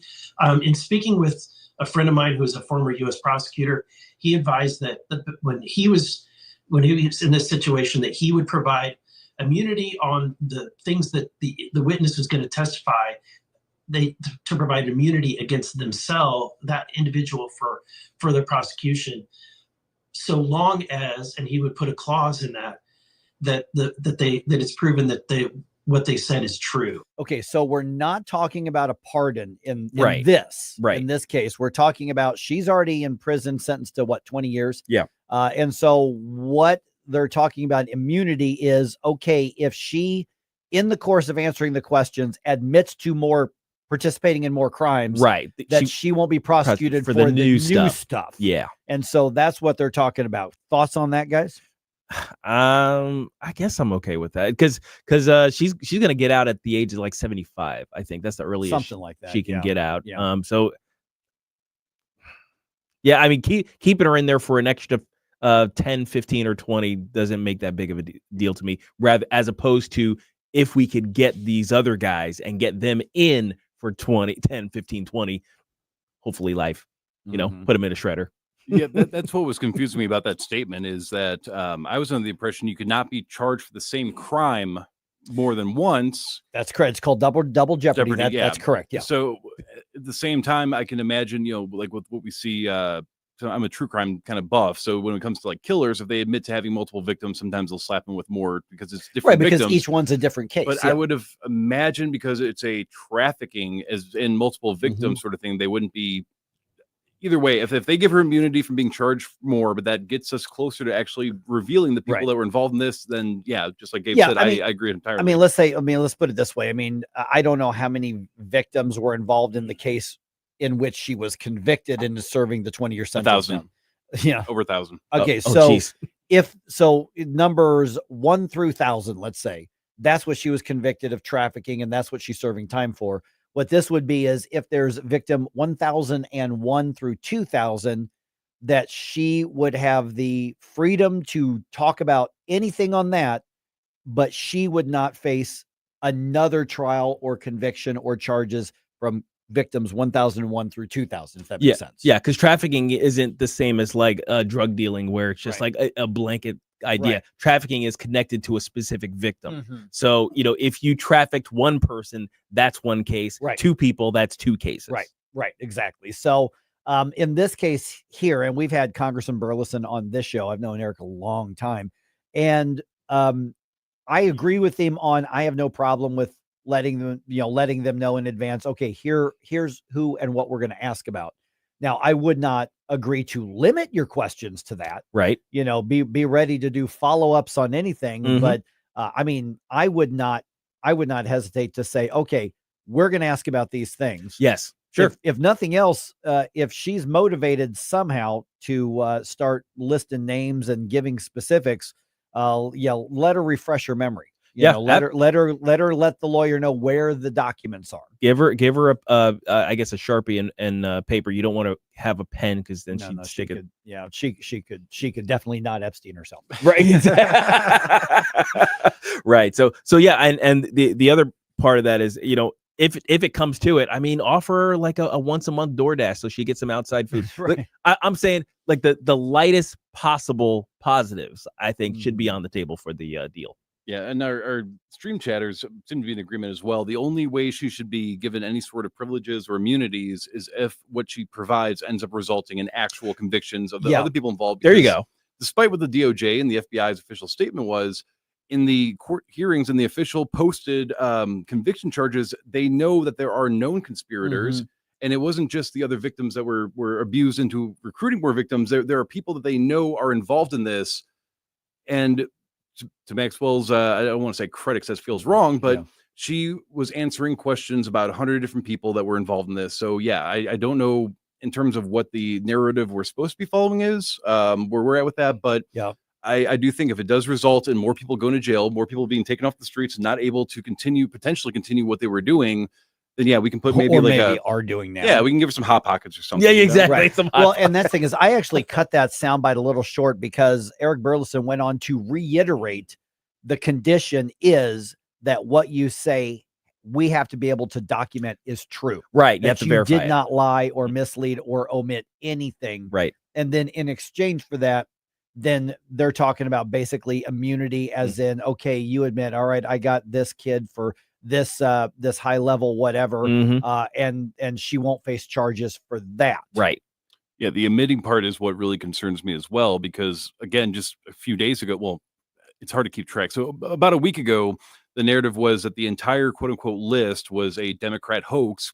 Yeah, it didn't exist. It didn't exist, and then it was a hoax that crooked Hillary and former President Obama put together to make them look bad. So my fear is she answered 100 questions about 100 people, but those all could have been, nope, not involved, even if they were people involved. And that's what I'm really concerned about now. And that's where Congressman Burleson was really doubling down. You know, we have to be able to show that it's true, because I really do think that there are more people on the right now who are I think are standing up and kind of getting strength to go, no, we're going to think for ourselves on this one. Yeah. Now, and matter of fact, Joe Rogan says this is a line in the sand with him, and that's actually a bigger deal especially with younger voters. Absolutely. Now, it needs to be said that, look, these trafficking types of organizations, they operate.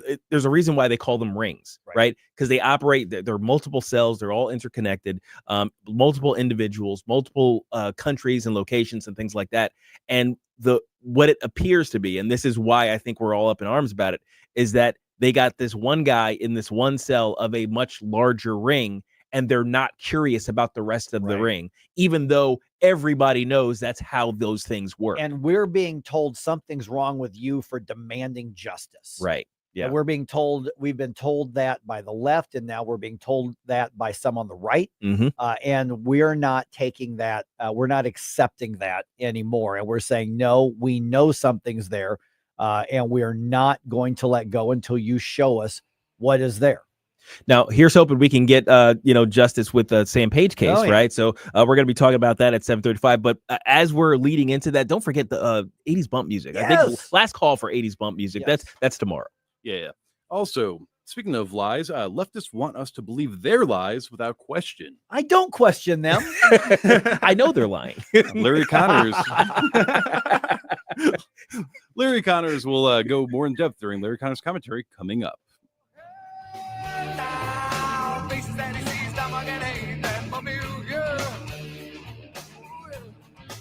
Mike Ferguson in the morning. The people know the truth. On NewsTalkSTL. From the Michaels Flooring Outlet Weather Center. The heat wave is over and the weekend forecast looks amazing. But first, today, some stubborn cloud cover, slight chance of a shower. Much cooler, though, with a high this afternoon of only 79. Humidity noticeable, but not terrible. That humidity tumbles quickly tonight into Friday, and then mostly sunny tomorrow with that low humidity. 81 for the high. We're going to ride that wave of sunshine, low humidity, and comfy temps all the way through the weekend. From the First Alert 4 Weather Center, I'm meteorologist Matt Chase. John Beal knows it right after a hailstorm. New roofing companies start popping up everywhere. But the Small Business Administration reports 96% of them go out of business within the first 5 years. So how good is that warranty? John Beal started in the roofing business, helping his granddad and his dad. Always offering the best roof, best price, best guarantee. John Beal Roofing, not some fly-by-the-night operation. Call my friend John, 1-800-NEW-ROOF, 1-800-NEW-ROOF. Larry Connors commentary, brought to you by Vincent's Jewelers, offering a wide selection of jewelry, including lab-grown diamonds, affordable earrings, bracelets, necklaces, and rings, up to 75% off their natural counterparts. Visit VincentsJewelers.com. This is Larry Connors commentary on NewsTalkSTL. The left knows how to take a lie and repeatedly beat conservatives with it. The left knows it's a lie, but they also know others will accept it. And it's very hard to fight back against some lies. One big leftist is now learning that lesson the hard way. Oprah Winfrey owns a 1,000-acre estate on the Hawaiian island of Maui. A public road runs through part of her property, but it is gated and guarded. No one can use it without permission. So the tsunami warnings issued for Hawaii, many of those lower-lying areas needed to get to higher ground. The fastest way, use her road. One guy went viral supposedly at the gate shouting at a guard who would not let anyone get to safety. Did Winfrey deny an escape route, or was that a fake? She denounces it. I don't know which story is correct, but she's now learning how hard it is to defend yourself even if you did nothing wrong. It reminds me of a story I teach young journalists. You take a bag of 100 feathers. Each is a lie. You throw it up in the air. You come back tomorrow and try to find all 100. You might find 99, but you won't find all of them, which means one lie is still circulating. Get more Larry Connors on Larry Connors USA. Tonight at 6 on NewsTalkSTL. For over 50 years, Di Gregorio's Italian Market has been serving up a taste of Italy right here in St. Louis. Family owned and operated, nestled in the heart of the hill. From homemade sausage and meatballs to spadini, pizzas, pastas, and sauces, our wide variety of Italian specialties will transport your taste buds straight to Rome. For a truly authentic Italian shopping experience, visit your friends at Di Gregorio's. Shop local, shop Di Gregorio's Italian Market, where every bite tells a story. The Vic Porcelli Show. This is the actual precedent set why Bernie Sanders cannot have a 32-hour work week. The Department of Labor wishes to report that the workers of Fredonia are demanding shorter hours. Very well, we'll give them shorter hours. We'll start by cutting their lunch hour to 20 minutes. Where's Fredonia? Oh, it's right. Oh, here we go. It's on the southern part of Gooberstan. Yeah. And of course, Rufus T. Firefly was the leader of Fredonia. Vic Porcelli, weekday mornings at 9 on News Talk STL. Patriot Radio. Hey guys, I don't know about you, but I love learning about national and international issues here on News Talk STL. But do you know what's going on in your neck of the woods, your city, your county, and its politics? If you live in Jefferson County and want to know more about what's happening locally, join Speaker Tim Jones and me, Councilman Billy Crow, as we dive into all things Jefferson County on Sundays at high noon on Jeffco Patriot Radio. Jeffco Patriot Radio. On News Talk STL. The news and talk. The Supreme Court must put an end to this. That matters to St. Louis. Senior Advisor Stephen Miller called the tariff strike down a judicial coup. Certainly the president is acting within his authority. This is 101.9 and 94.1 News Talk STL.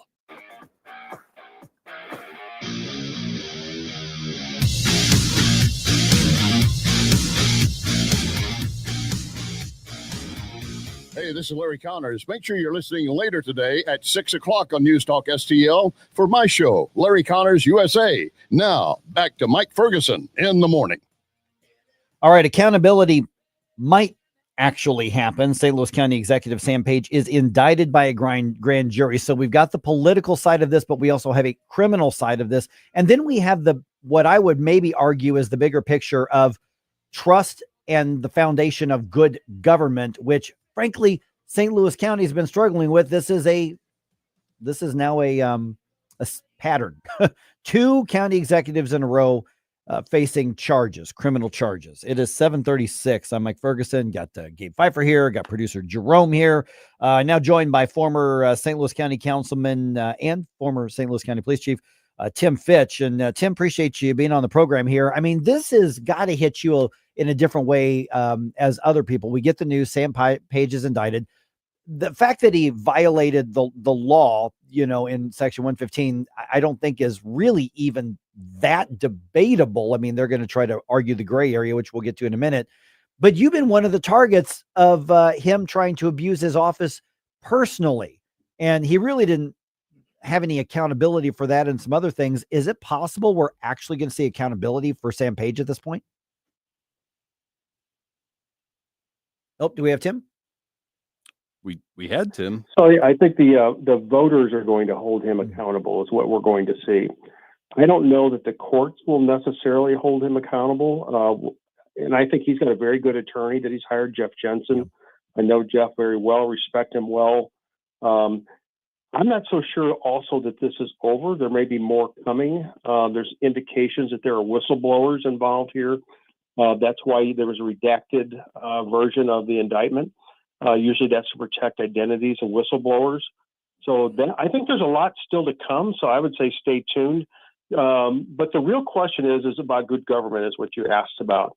We have not had, I would tell you, a decent county executive since Buzz Westfall. And I go back, more than 35 years in county government, and Buzz Westfall was really the last decent county executive that we had, and then we got Charlie Dooley, and we know about all his issues, and then right into Steve Stenger and then into Sam Page. So yes, a pattern, absolutely. As a longtime county resident, still am. It bothers me that our government in St. Louis County is going in this direction, which I mean down, spiraling down. We have to recover, or we're going to be just like the city of St. Louis in 10 years or less. Morning, Tim. Gabe here. Now you mentioned the voters holding Sam Page accountable. I mean, I'm not sure I can see that, considering that they keep reelecting this guy. Well, here's the issue. Sam Page has got very little campaign money now. Keep in mind, the primary is a year away. That's not that far. August of 26 is the primary that he's going to have his biggest challenge in. And then he has very little money. He spent a lot of his campaign money on this Prop B battle, as well as the public tax dollars, now that we've heard a lot about. But he spent over $200,000 of his own money fighting this as well. Well, not his money. These are donors' money that they donated to his campaign to keep his power, is what this is all about. And you have to understand how Sam Page thinks, and I know quite well how he thinks. It's win at all costs. That's the hole that Steve Stenger fell into, win at all costs. And once I saw Sam Page heading in that direction, I said it's just a matter of time until he steps over the line, because that's how Sam Page rolls. He decided to use tax dollars to fight this proposition, and he crossed the line, and now he's been charged. And whether or not the courts will hold him accountable, but I don't know. But what I would tell you is things will change. I honestly believe that. Okay, so with the issue at hand here, you've got the actual flyers themselves, the postcards themselves, the way that they were put together. Specifically, we now know that he was targeting voters, so it wasn't public education. This was a campaign style. Now, his side is probably going to say, well, the language we use technically is within the law, or it's close enough. You can't. But then there's the aspect of the stealing of the money, of the $25,000 or more, and then the other charge $75 or $750 or more. So there's what you said, but then the bigger picture here is how you funded it. Talk about that from a criminal perspective as well, because we're talking about basically trying to manipulate the numbers to keep it under certain marks in order to not have to bid things. But he's being accused of stealing taxpayers' money. And we're talking about the Prop B mailer, but we're also talking about the money. And the money, I think, is what the indictment really centered on to a large degree. Well, that's right. I mean, the money part is the felony part. The electioneering offenses are misdemeanor, but the money part is felony. And so what you have to keep in mind, though, is his own attorneys, that's the county counselor's office, his own attorney said, Sam, to make this truly educational, you have to put this point in and that point in and that point. You have to put both sides of this argument in, and you didn't. So you need to add this. That was from his own attorney. That's in the evidence. And he decided to send out the mailer anyway without his attorney's advice, following that advice, which when you talk about trying to prove intent, what was your intent here? And that's a big part of a crime, is being able to prove criminal intent. That's a big part of that. Is he didn't even follow his own attorney's advice. He ignored it and did it anyway. And then the whole, keeping it under to where you don't have to go out to bid, so the public doesn't know what's happening. I mean, that all leads to, guilt. So whether or not, do I think he's going to be at the end of the day convicted of any felonies? No, I don't. My personal feeling is he won't. My feeling is that he will continue to stay in office and not step down ever. Even if he's convicted of misdemeanors in this case, or pleads guilty to misdemeanors, he won't lose his medical license. He won't lose his county executive's position, because he honestly feels in his mind that he could beat this and the voters will return him to office. I think he's wrong in that mindset this time. He's had plenty of scandals in the past, and voters have reelected him. But this one is a little different, because now he's got to start raising money. If you were a businessman, would you put your money behind Sam Page right now? Probably not. So that's going to be his biggest issue as a result of this, is he cannot raise funds anymore. We're visiting with Tim Fitch, former St. Louis County Councilman, former St. Louis County Police Chief as well. Okay, so last couple of minutes that we've got here, Councilwoman Shalonda Webb among those saying he needs to just resign and step down. And this is coming from a fellow Democrat. I think you're right. I don't think he's going to heed that kind of warning. But how is this likely to affect the dynamics between the executive and the council, which are pretty chilly under the best of circumstances to start with?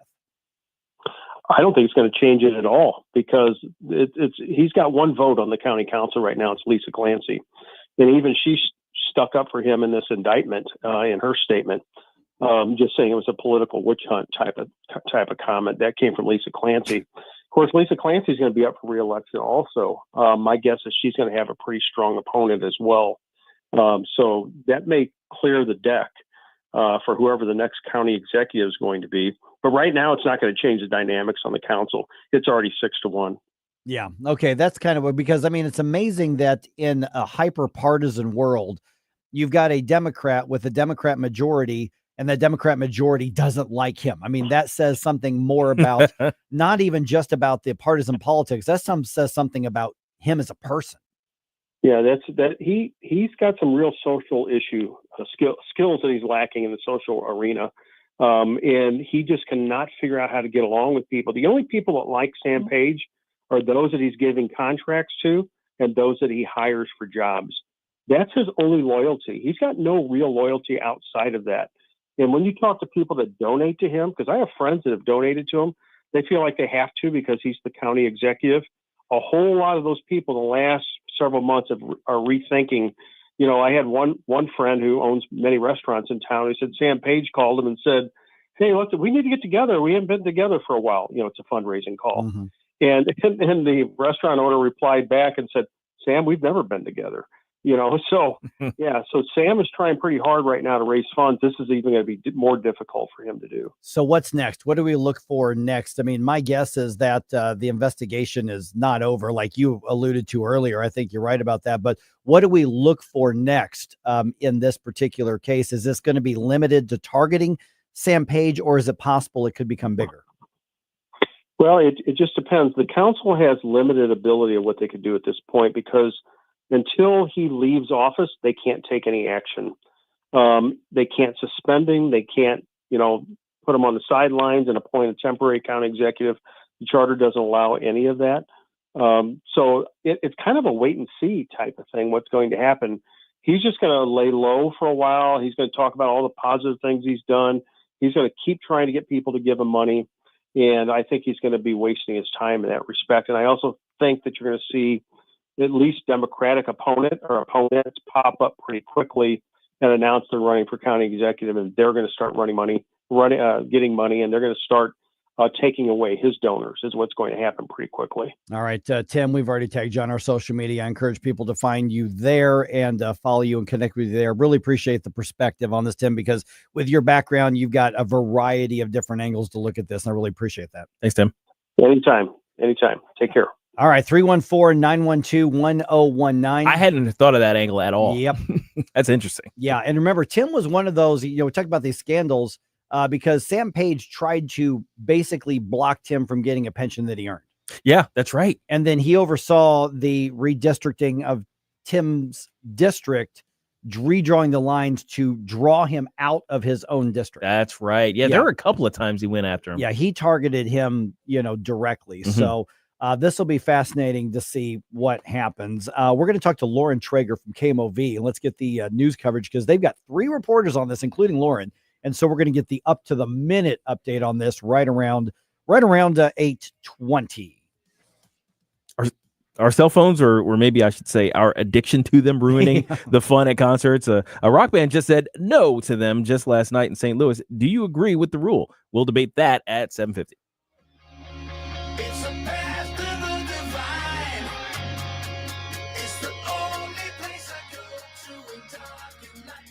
Hey, Tony Colombo here with Tim Jones for our friends Rodney and Jen Wallner, the Wallner home selling team at Berkshire Hathaway, the #1 home selling team in the St. Louis area. And I can say that from firsthand experience. My wife and I were blown away from the results that we saw from working with Rodney and Jen, from selling our old home faster and for more money than we thought possible to finding our family's perfect new home. They over-delivered every step of the way. And right now, it's still very much a seller's market. So, Tim, for folks that have been thinking about selling their home, it's a perfect time to call the Wallners. That's right, Tony. And don't forget, they're licensed in both Missouri and Illinois, so no matter where you are in the metro area, you can put St. Louis's #1 home selling team to work for you. The Wallners' experience and work ethic, second to none.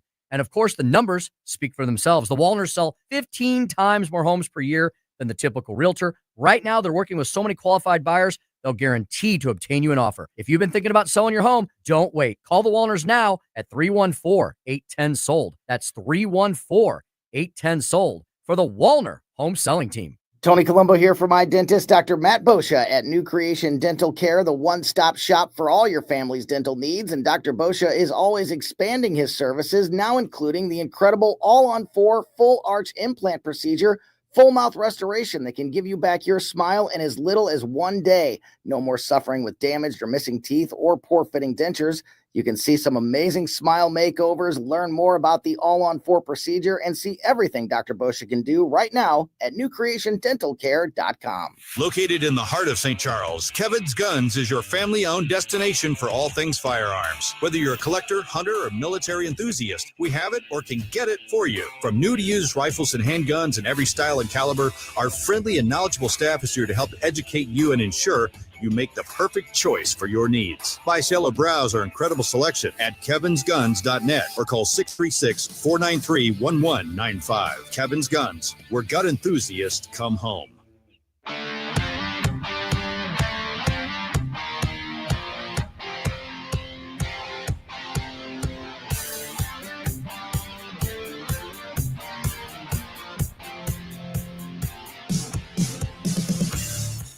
Hey, this is Todd Showalter. Join me on Saturday at 5 as I try to put some fun back into this dysfunctional radio station. It's The Right Mind Show with me, Todd Showalter, at 5 on Saturday. And, you know, speaking of dysfunctional, let's get back to Mike Ferguson in the morning. Okay, let's keep the bump music going for just an extra second or so here.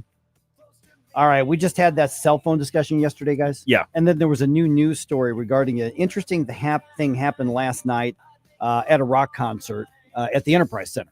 Oh. And it was these guys. Oh, nice. It was Ghost. Yeah. I would have loved to have gone to that show. I would have loved to have seen that show. But I get up at 2:30 in the morning, and I don't want to be roaming around downtown around midnight for any concert. Yeah. But here, these guys are fun, man. I mean, they're dark, but, you know. Oh, yeah. But Ghost in concert there, they had a no cell phone policy at that show. Mm-hmm. Put it away. As in when you're checking in and you're going through the, ticket, scan your tickets and you're going through the things and stuff. They have these special bags called, let me see here. What was it called?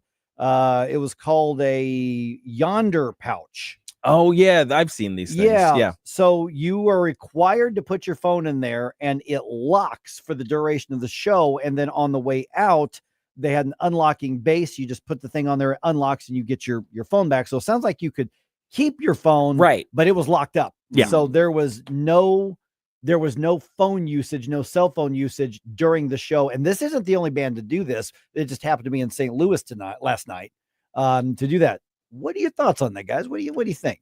So being a longtime metalhead, this is definitely not the first nor only nor last band that will try to do that. There have actually been acts back in 2015 onwards that stopped shows entirely, saying, hey, we're trying to put on an actual performance. Yeah. This is not just a us on stage type thing. And one of the shows I went to, they use a lot of theatrics, a lot of fog, a lot of things to kind of get the experience going well. And then people have their flashes on when they're recording these videos. It's really ruining the atmosphere that the band's trying to create. So I'm actually quite for this. I don't understand why you would go to a concert and then look at that concert through the phone screen the whole time. That makes no sense to me. Yeah. Because it reduces the experience. I mean, that's kind of the thing about, watching recorded performances and what the difference between watching something recorded and being there live is the scope of being there live is so much more massive. You get it's the experience of it. So why people would want to turn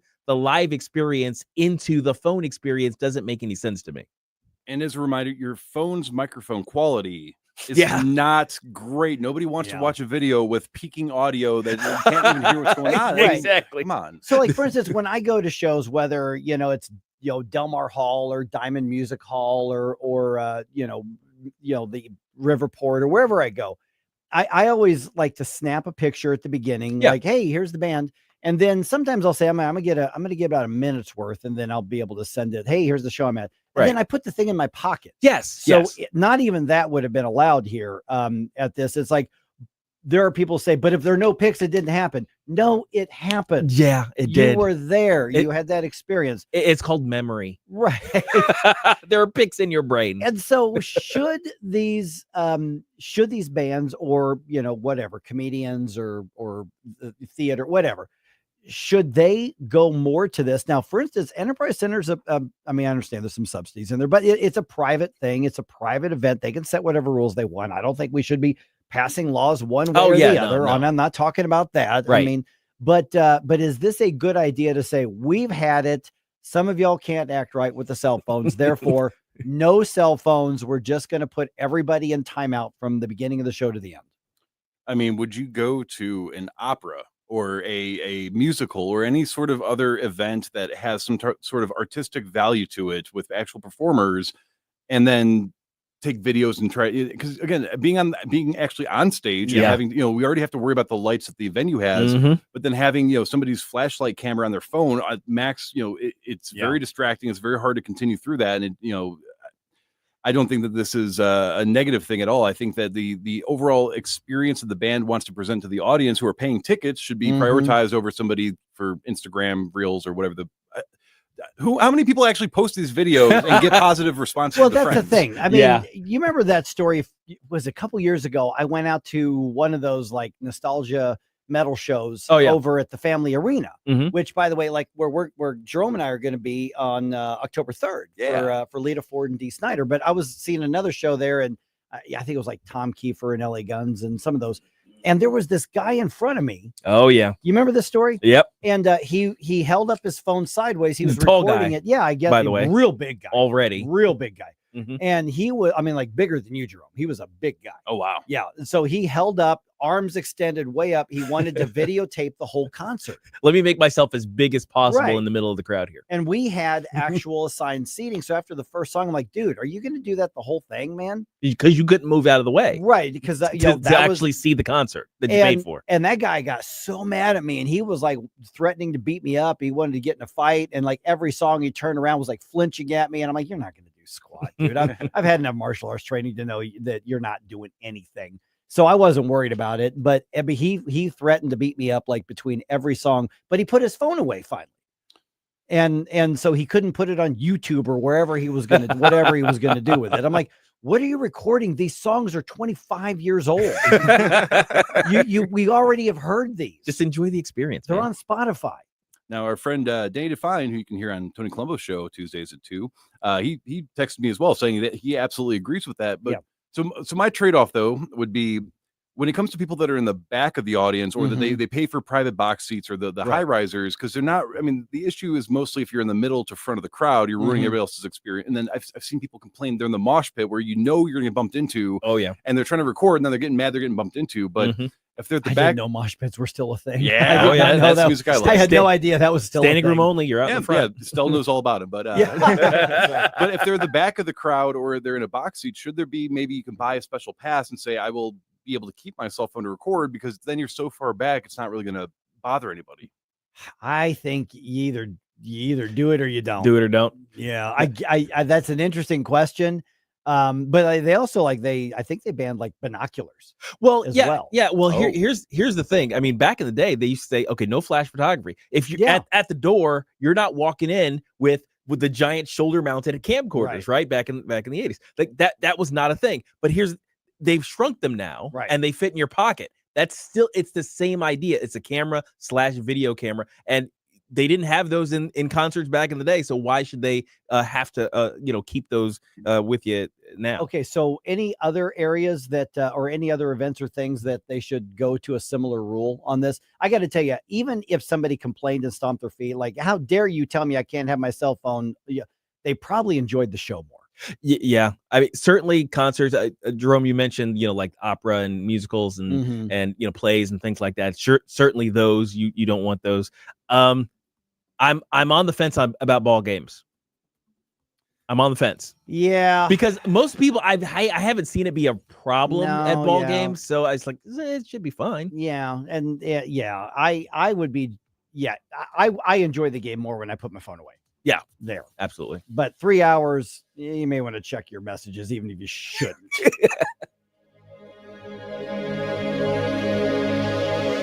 From home improvement to replacement, do-it-yourself electrical projects can be shocking. That's where Grasser Electric can help. They've been lighting up St. Louis for years. From ceiling fans and dimmer switches to repair or replacing your electric. No job is too big or too small for your home or business. Grasser Electric will even install emergency backup generators. So call Grasser Electric today before the sparks start to fly. 636-441-5200 or go to grasserelectric.com. Attention off-road enthusiasts. Iron Bear Customs has the strongest bumpers on the planet. Plus, brush guards, lift kits, and custom cages for all vehicles. Visit ironbearcustoms.com and mention NewsTalkSTL for 10% off. Iron Bear Customs, built tough for the toughest terrain. Discover Patriot Powder Coating, your family-owned specialist in Pacific. From small jobs to big projects, we got you covered. Visit our showroom or call 636-551-0377. Mention NewsTalkSTL for 10% off. Yo, this is Vic. Vic for Vets is proudly honoring our veterans. Every Wednesday at 11:05, you'll hear about that day's honoree and their incredible service to our country. Hi, it's Ken. You want to nominate a veteran? Send their name, service information, and story to me, Ken, at NewsTalkSTL.com. Brought to you by Heroes Care, Alamo Military Collectibles, and Monocle's Pizza. Together, let's celebrate the heroes in our community. Vic for Vets, where honor meets gratitude. How do you find a roofing contractor you can trust? You could randomly pick one and cross your fingers. Or here's a better idea. Choose Expert Group Contracting. We're proud to use America's most trusted roofing brand, Owens Corning. That means we've been screened for reliability, professionalism, and customer service. Residential or commercial roofing, licensed, insured, and offering free estimates. Why take chances on your roof? Visit expertgroupcontracting.com. That's expert with an X, groupcontracting.com. KLDY HD3 Clayton, K270BW Belfast, KNBS Bowling Green. This is News Talk STL at 1019, 94.1, and always streaming at NewsTalkSTL.com. News this hour from townhall.com. I'm Rich Thomason. Today, it's day 2 of an inquiry into a mid-air collision near Reagan National Airport earlier this year. Left dozens of people dead. A helicopter involved in a deadly January crash with a passenger plane over Washington was flying above its height limit. The helicopter's altitude measuring instrument was also inaccurate. NTSB Chairwoman Jennifer Homendy. We did testing in May that shows concerns with the altimeters, the barometric altimeters on the UH-60 Limas. Hearings on the crash will continue focusing on military helicopter routes, collision avoidance technology, and air traffic controller training at Ronald Reagan National Airport. The crash killed 67 people. I'm Lisa Dwyer. Nothing yet on a motive for the murder of 2 parents who were killed in front of their 2 young daughters. It happened along a hiking trail in an Arkansas state park. The suspect, 28-year-old Andrew McGann, under arrest. The 2 children were not hurt. They're now in the care of family members. President Trump says that even if lowering interest rates did drive inflation higher, there is an easy, time-tested remedy. If that happens, what you do is you raise your rates and you do what you have to do to stop inflation. But we're keeping the rates high, and it's hurting people from buying houses, and we don't want that. The Federal Reserve has once again refused to lower interest rates, but this time it was not a unanimous vote. 2 Fed board members support a rate cut. In the end, though, the central bank voted to hold rates right where they are. Tomorrow's the president's deadline for other countries to reach trade deals with the U.S. or face sharply higher tariffs. South Korea has joined 10 other countries that now have a deal in place. In this case, 15% levy on imports from South Korea. The Dow futures up 113 points. More on these stories at townhall.com. The following is not an actor, but a real-life story from Trinity Debt Management. Hi, my name's Neil. I have some advice for you if you've been trying to break free from credit card debt. You can start by doing what I did. Get your bills together and call Trinity Debt Management. Trinity is dedicated to helping people like me become debt-free. When I called, my first experience was a feeling of relief. My counselor was kind, and best of all, she didn't judge me. In just a few minutes, she helped me figure out a plan that consolidated all my bills into one lower monthly payment. This substantially reduced my high interest rates and put me on the road to success. In the end, I saved thousands in interest, and today my credit card debt is a thing of the past. If credit card debt has you down, call Trinity at 1-800-990-6976. My name is Neil. Take it from someone who's been there. Call Trinity and become debt-free for keeps. 1-800-990-6976. From the Michaels Flooring Outlet Weather Center. The heat wave is over and the weekend forecast looks amazing. But first, today, some stubborn cloud cover, slight chance of a shower. Much cooler, though, with a high this afternoon of only 79. Humidity noticeable, but not terrible. That humidity tumbles quickly tonight into Friday, and then mostly sunny tomorrow with that low humidity. 81 for the high. We're going to ride that wave of sunshine, low humidity, and comfy temps all the way through the weekend. From the First Alert 4 Weather Center, I'm meteorologist Matt Shane. This hour of News Talk STL is brought to you by Stifel, serving investors for over 130 years. Contact your Stifel financial advisor at stifel.com. That's STIFEL.com. The Napoli heritage of fine dining continues with Napoli Kirkwood. Napoli Kirkwood, now open. So add that to Cafe Napoli in Clayton, Napoli 2 in Town and Country, Napoli 3 in St. Charles, right next door to Napoli C. And don't forget about Napoli Brothers Pizza and Pasta in the district, Chesterfield Valley. All of those locations, plus now, open, Napoli Kirkwood. Simply Health with Dr. Brian Deloney. This is Dr. Deloney with Simply Health, now available without a prescription. And this weekend, we have the man, the myth, the legend. We have Parker Jobin with Coalition Gym, and we're going to talk about the difference, what they do, how it's so great for your body, your health. And it's not just about getting stronger, but it's really about living a higher quality life. Simply Health, Saturdays at noon on News Talk STL. To find out more about Simply Health Integrated Medical, log on to simplyhealthintegrated.com. Mike Ferguson. Are you pretending to be crazy? Gabe Phifer. There's something serious I have to tell you about the future. Get up, St. Louis. Hey, will you guys knock it off? Mike Ferguson in the morning on News Talk STL. Get up, this is your cousin. All right, a lot of stuff going on. The top politician in St. Louis County headed for a date in court after a grand jury indicts him. What's next for the council? So I caught up with Councilman Mark Harder. Oh, you're going to hear from him in just a moment. Okay, so with the Epstein stuff.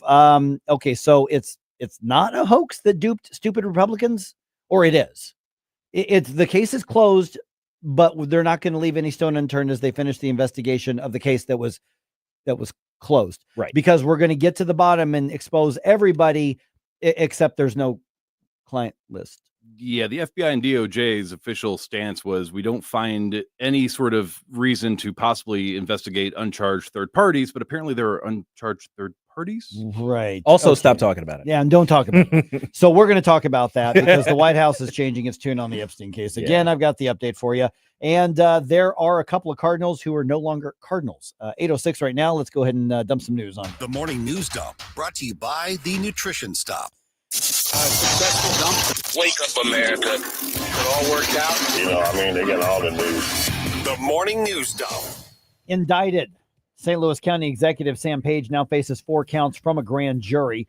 He's accused of violating election law by a political subdivision officer, and he's also facing 1 count of stealing $25,000 or more, another count of stealing $750 or more, and that is related to not only the use of taxpayer money for an anti-Prop B mailer that went out in April, but also the way that it was manipulated. The accusation is in order to use government-owned postage meters and postage in order to campaign against Proposition B. The indictment, of course, related to his use of those taxpayer funds to produce and send those mailers to voters in opposition to Proposition B, which, as you know, was voted down in April. The special prosecutor in this case is the Attorney General.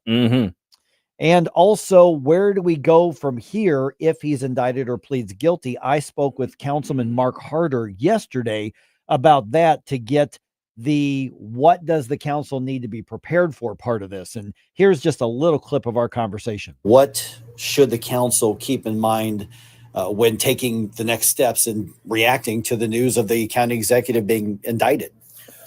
Well, Mike, all this is evolving as we're talking, and we've been trying to follow this case for a while now.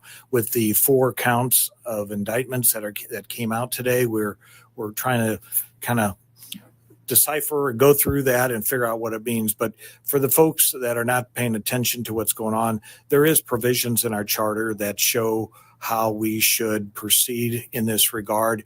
The big thing is that if the county executive resigns, we have a procedure to follow. If the person, the county executive, is committed of a felony and they are forced out of office, we have a procedure to follow, somewhat the same. But it's the procedure is how to go forward to find a replacement for the current county executive. And it's spelled out pretty clearly in our charter. Okay. In the meantime, because he's entitled to a trial if he wants it. Correct. So in the meantime, does this change anything with the operations of the county? No, it shouldn't. I mean, we still do what we normally do. We have our council meetings the way we normally have them. The county executive does not have a vote on our council. He's just a guest of the council when we have meetings.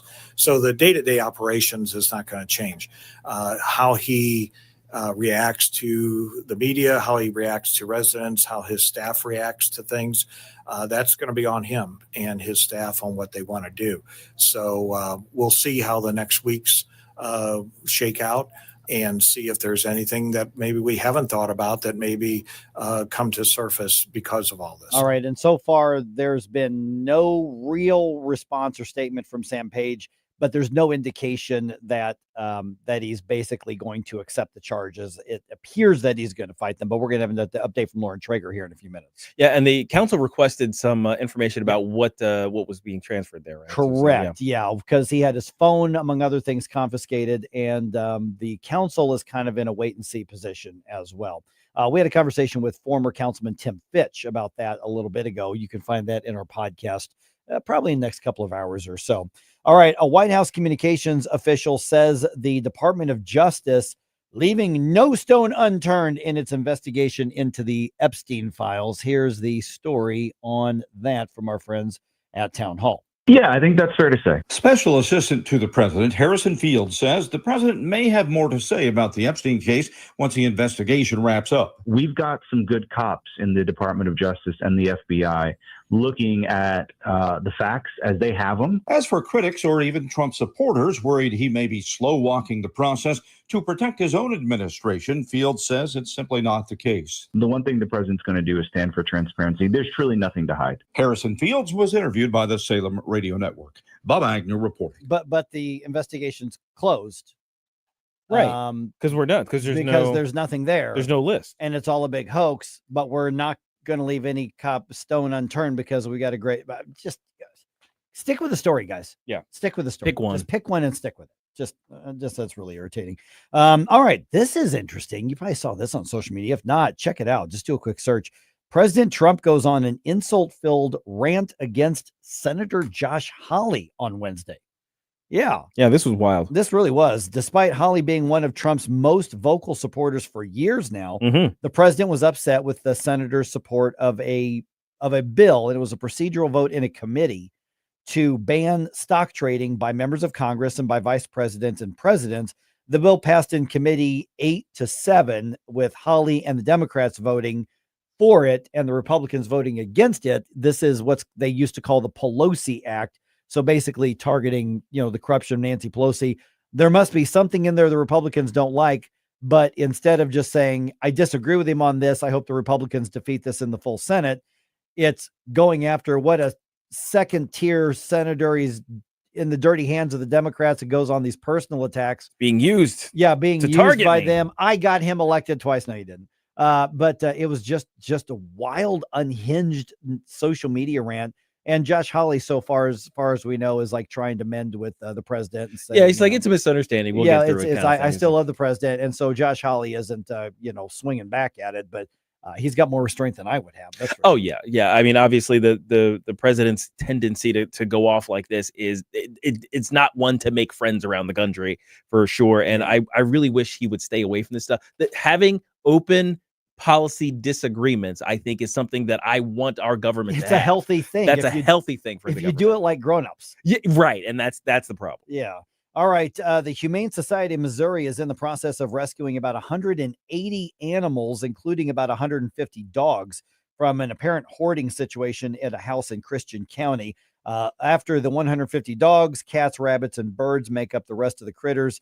They were found stuffed into a house in disgusting conditions. I'm going to leave it at that. Yeah. Also, keep in mind, they were found when the heat wave was still going on. Oh my gosh. So terrible to think about. Humane Society is asking for donations of things like blankets, newspapers, toys, and of course, obviously funds to help care for the animals while they are being evaluated and treated. 180 coming in. They got most of them yesterday. There's a few more that they still need to get out today, is my understanding. But that's more than a lot of shelters will take in a month or sometimes 2 months. 180 at one time. That's a lot of critters. That's a lot of fur. That's a lot of feathers. Yeah, Just saying. and there's no way they were fitting anywhere nearly comfortably in a little house. There were news reports on this said at one point they were stuffed so close together They couldn't move. you couldn't even see the floor. Oh my gosh. It was bad. terrible. Some of them had actually found holes in the wall and they were in there. So it was a really bad situation. Once these animals are medically cleared, the ones who are cleared, those rescues will be put up for adoption. So you can get in touch with the Humane Society of Missouri if you want to know more about that. All right, couple sportsy type things here. The Cardinals lose the final game of the series to the Marlins at Busch Stadium, which means they lose the series 2-1. What do those losses have in common? They didn't score any runs. Yeah. Final score was 2-0 last night. Today's a travel day, so there's no game. I could also say today's a travel day, so the Cardinals will not lose. I guarantee it. My gosh. So the Cardinals start a road series with the Padres on Friday. Cardinals are now right at 500, 55-55 on the season. They are in 4th place in the division. They are 10 games behind the NL Central leading Cubs and losing ground. And it looks like the Cardinals front office is officially just kind of giving up on the season. I think they unofficially gave up on it sometime last season. Yeah. But the Redbirds are making roster changes. Pitcher Ryan Helsley, closer, been traded to the Mets. Cardinals are going to get 3 prospects, including 2 pitchers out of that deal. And pitcher Steven Matz has been dealt to the Red Sox. He is going there in exchange for infielder Blaze Jordan. Blaze Jordan. Come on, that's not a real name. Yeah. His wrestling boots and trunks have flames on them. Exactly. That's what they're. Don't be surprised if the Cardinals have more trades coming in the next day or two. The trade deadline is pretty much right on top of us, and the Cardinals are under a lot of pressure to make a lot of moves. Don't be surprised if some of your favorite players are no longer Cardinals by the end of the week. This is your cousin. Get up. What are you waiting for? Get up.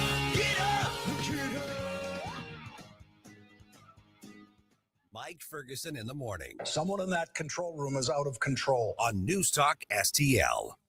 Give me more information. Jamie Allman here, tossing and turning over retirement worries. You're not alone. 3 out of 4 Americans share your concern about having enough saved. But here's the thing. A comfortable retirement isn't out of reach, even if you're planning for 30 or 40 years ahead. Every day, Jeff Portman from the Gemini Wealth Group helps people avoid the critical mistakes that can derail their retirement. Build your path to financial confidence. Visit GeminiWealthGroup.com or call Jeff directly at 314-888-0123. Securities and advisory services offered through LPL Financial, a registered investment advisor. Member FINRA SIPC. It's one of baseball's fiercest rivalries, the Cubs versus the Cardinals, and the action returns to Busch Stadium the weekend of August 8th through the 10th.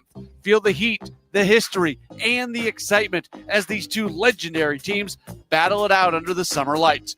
3 big games, 2 historic teams, 1 electric atmosphere you won't want to miss. Great seats remain. Secure yours today at Cardinals.com. This is Wilson Contreras, St. Louis Cardinals for the Lou. Summer in St. Louis means one thing: Cardinals baseball. It's more than a game, it's an STL tradition. The crack of the bat, the roar of the crowd, the boom of the fireworks. It's the soundtrack to summer for Cardinals Nation. So grab your cap and glove and take your spot in the stands, because in St. Louis, baseball is more than a melody, it's our favorite song. Taste the difference that fresh local makes. Anthony's Produce supports our local farmers by bringing you the finest locally grown produce in town. From the juiciest peaches and melons to the sweetest corn and ripest tomatoes, we've got it all. Plus, discover our amazing selection of locally made jams, salsas, pickles, and fresh sourdough breads.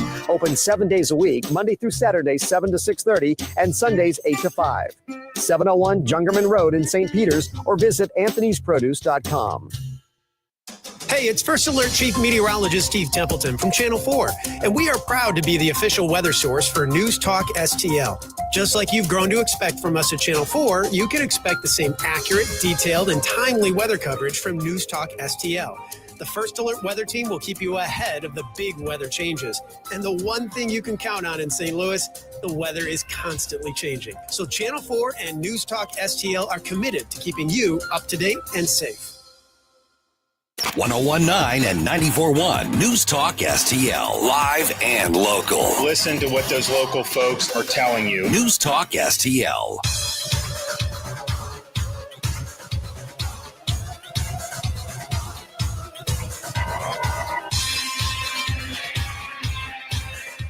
Good morning, Missouri. It's your boy, Joe Pags. I'll talk to you tonight at 10. But right now, let's get back to Mike Ferguson in the morning. All right, what are the facts of the case against County Executive Sam Page? Then the next big question is what's next? So we've got the update for you. It is 8:19 right now. We're now joined by Lauren Trager from our friends at KMOV, who's covering the story for Channel 4. Lauren, appreciate you being on the program here today. Okay, so we've got, let's start with the foundation on this. We've got multiple counts, 4 counts on this. I think a lot of people are thinking, well, this is just about that mailer that went out. And then to some degree it is, but tell me about what's being alleged in the accusation of theft, especially the $25,000 or over in that one particular count, because that seems to be the big one that the Attorney General is alleging in this case. So it's not even just about the politics of it. There are kind of multiple layers to this. Yeah, that's absolutely right. Thanks so much for having me, first of all. There are 4 counts. 2 of them, though, are misdemeanors for sort of election-related charges. The 2, as you mentioned, are the more serious, which are stealing charges, one for stealing over $750 and one for stealing over $25,000. And those are both felonies, a Class D and a Class C and a Class D felony. So they carry some significant time if convicted.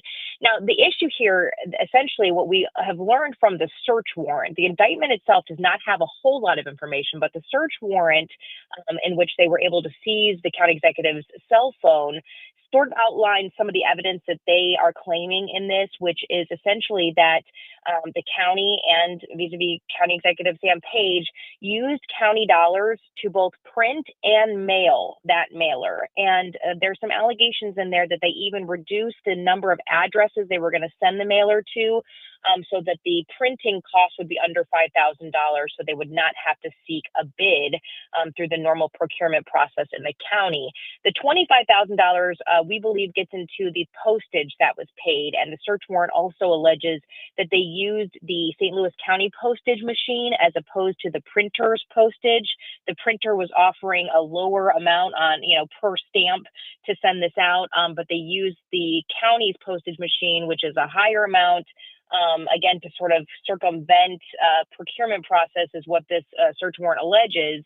And that's why you get to that dollar amount. So they sent the mailer out to 55,000 households at a certain cost to taxpayers. And that is what, again, the grand jury found to be an indictable offense. Now, we've spoken to a number of legal experts who are wondering if that's really going to hold up in court, because it comes down to whether or not that mailer was informational or political. And certainly I think people who've read it could feel one way or another about it.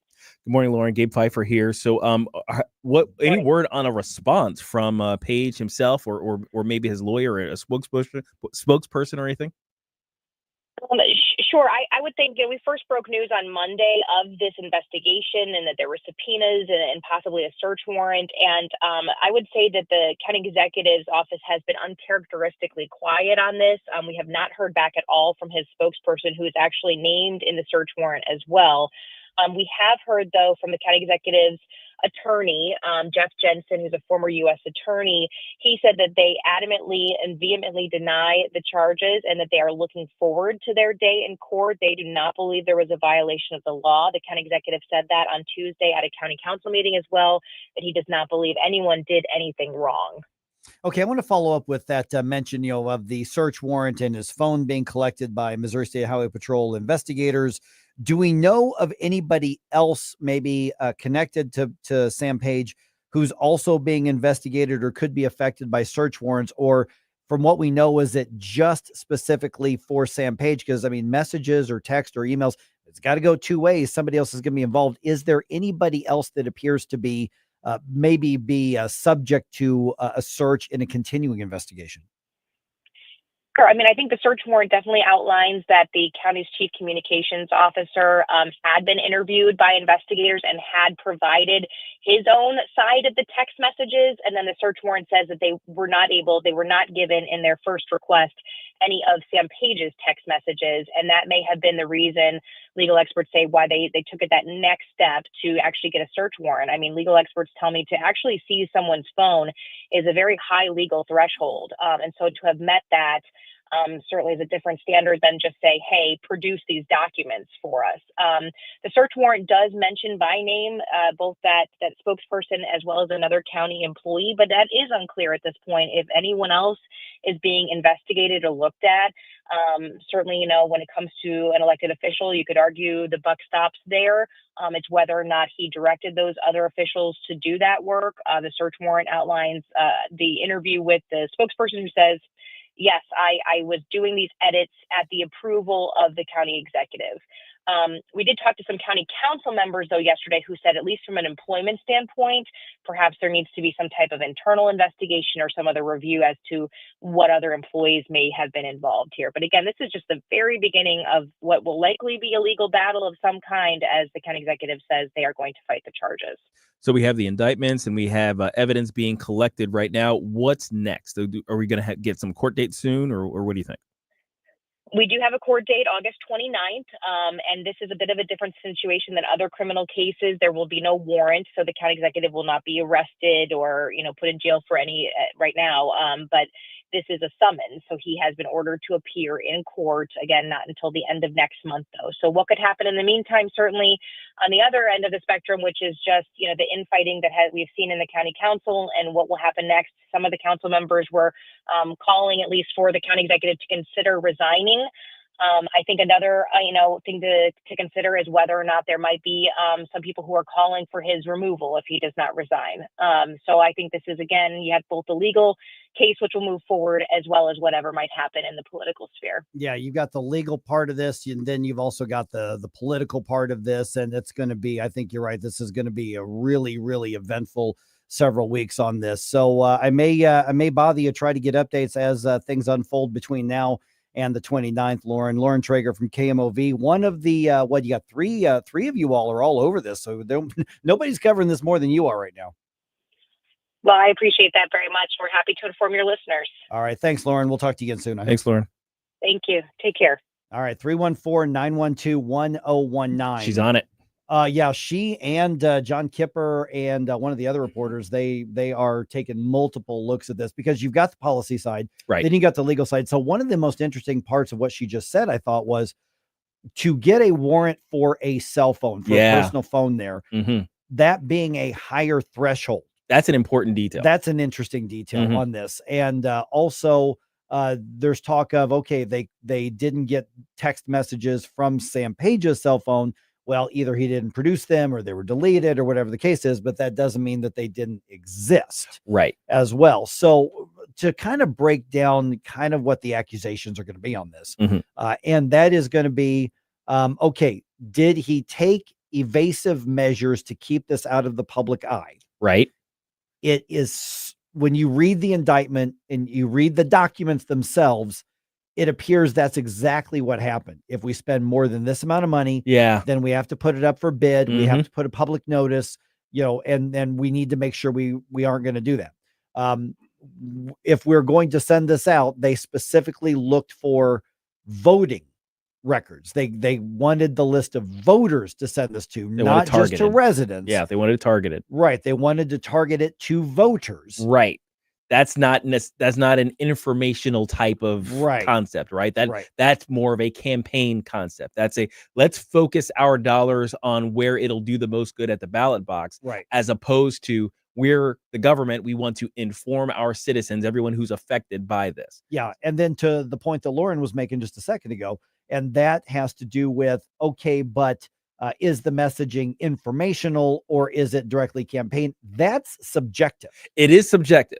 However, common sense says he was trying to influence the election. And if you read it, it's pretty clear. I think in this case, there was basically a specific call to action, right? Yeah. And so it's you can't even get the weaselly way out of it. I don't think you can weasel your way out of this. So then the question comes down to, is he going to be held accountable for doing this? Will the felonies hold up in court? Right. The one felony, the other, well, I guess there are two felonies and two misdemeanors. Smaller, yeah. And so, or will some kind of plea deal be made, or will they be dismissed, or whatever the case is?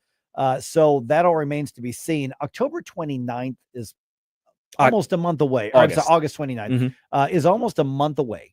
October 29th is my daughter's birthday. Okay. August 29th is about a month away. You could do an arraignment. You could do a hearing next week. So you've got a month away. That gives a lot of time for a lot of negotiations and a lot of, also, to be fair, more investigation to happen as well. And I know there are people who are saying it was a mailer.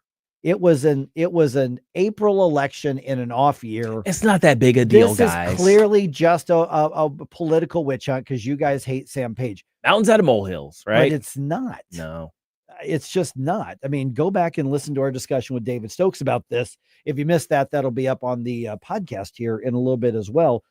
This is a bigger deal because it has to do with politicians being accused of abusing their office and abusing the taxpayers' money. That's what this comes down to with these charges and these allegations. It's emblematic of a problem that government has had for years and years and years across the spectrum on both sides of the aisle, all that, but it's a particularly egregious violation. And I think that's what makes it rise to this level. Right. Yep. Now, remember, we put a lot of work into our social media here, so help you keep informed in case you're not able to bring us with you if you don't have your radio with you. So go ahead and check us out. The first 2 hours of the podcast are up in case you missed any of our discussions today. And then give us a like on Facebook, Rumble, YouTube, X. Helps out. Smoke signal.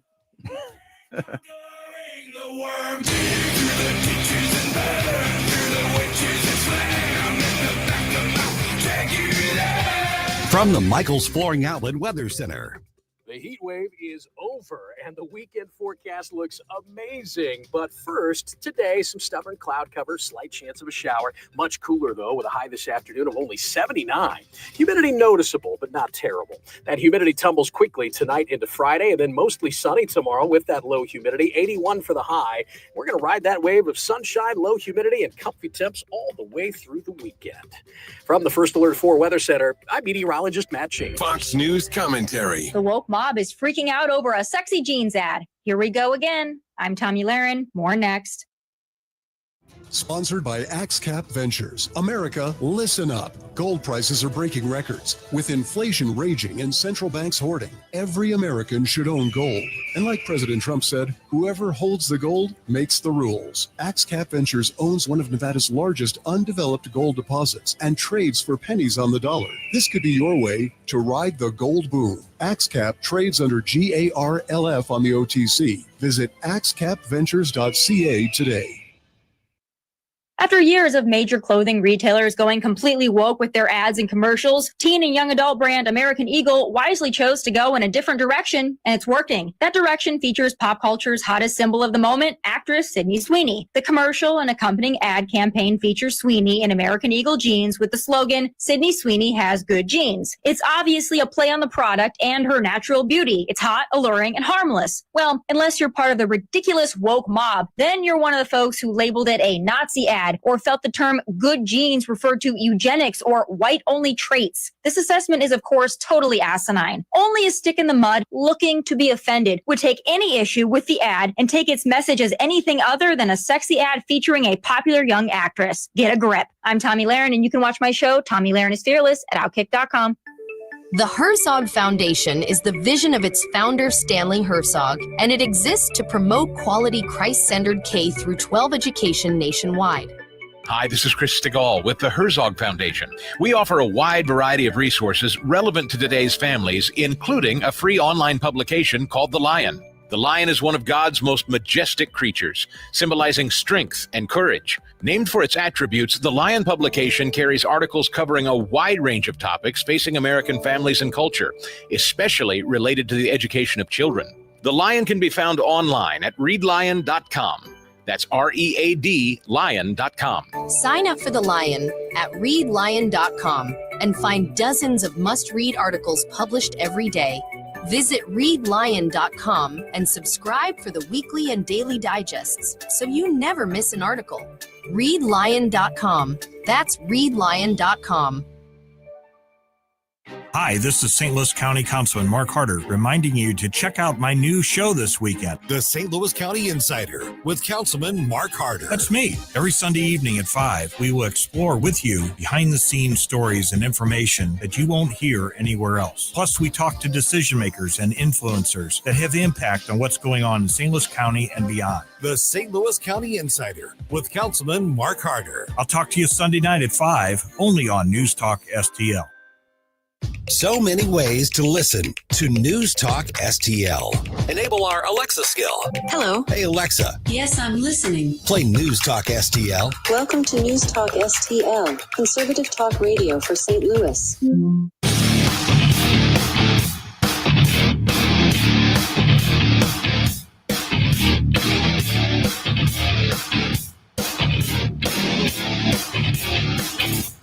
Hey everyone, this is State Senator Nick Schroer. I am the host of Stand and Fight every Sunday night. Right now, let's hear more of Mike Ferguson in the Morning Show here on News Talk STL. All right, it's pretty much always hunting season or approaching hunting season of something around here in this part of the country. One of the biggest seasons, of course, deer season. Yep. Obviously, deer season. Hunters are getting ready for it now. It's not deer season yet, but hunters are getting ready for it now. And it's actually a really important part of conservation in Missouri and in Illinois, and both states actually do a really good job with that. It is 8:35 right now.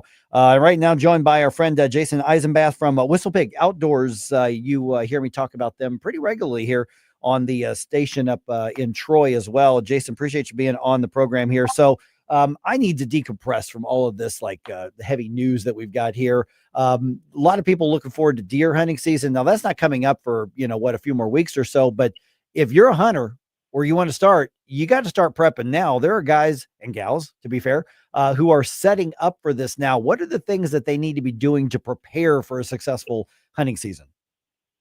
Yeah, good morning, Mike. Well, most guys and ladies are, especially the bow hunters, are coming in, getting their bows tuned, getting strings replaced, getting new arrows, and then they're also setting their stands. The opener for the bow season is September 15th, so they want to get their stands and everything hung up on the trees or their spots that they've got picked out and get ready for that now, trim out the shooting lanes and stuff. So, yeah, August is a busy month for bow hunters. Yeah, and I want to get into a little more specific because you guys, I think it's fair to say, one of the top sources of expertise in the country on that. But let me follow up on something I just said a second ago in that intro, is when it comes to whether it's Missouri or whether it's in Illinois on the other side of the river there, this is actually a crucial part of conservation in the state. So when you've got, well-equipped hunters know what they're doing, they're having a great time. This is a lifestyle for so many people.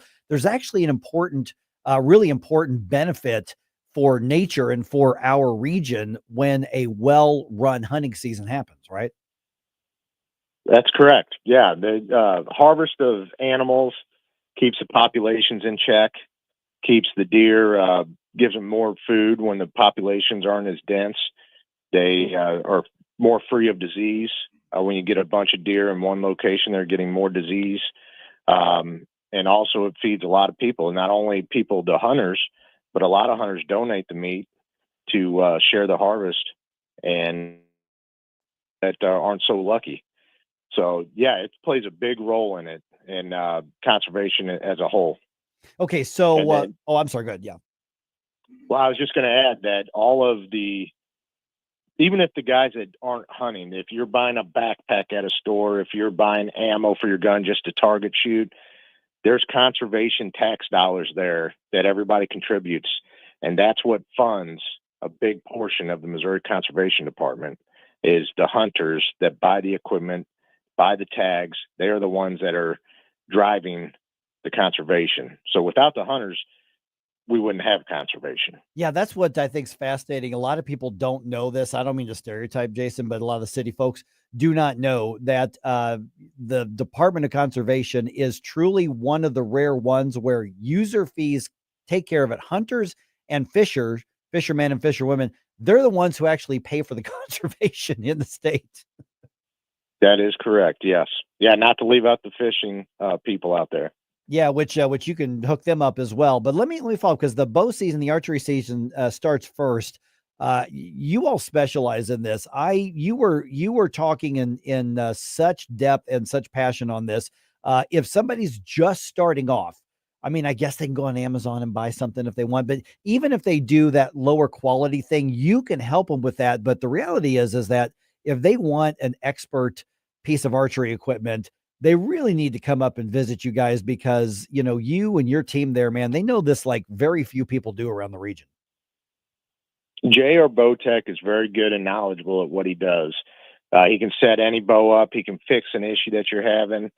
We have new bows in stock. We carry Bear Archery and Hoyt. Bear has bows for the beginner, ready to hunt bows that have everything on it. It's all a package price that we can set you up with.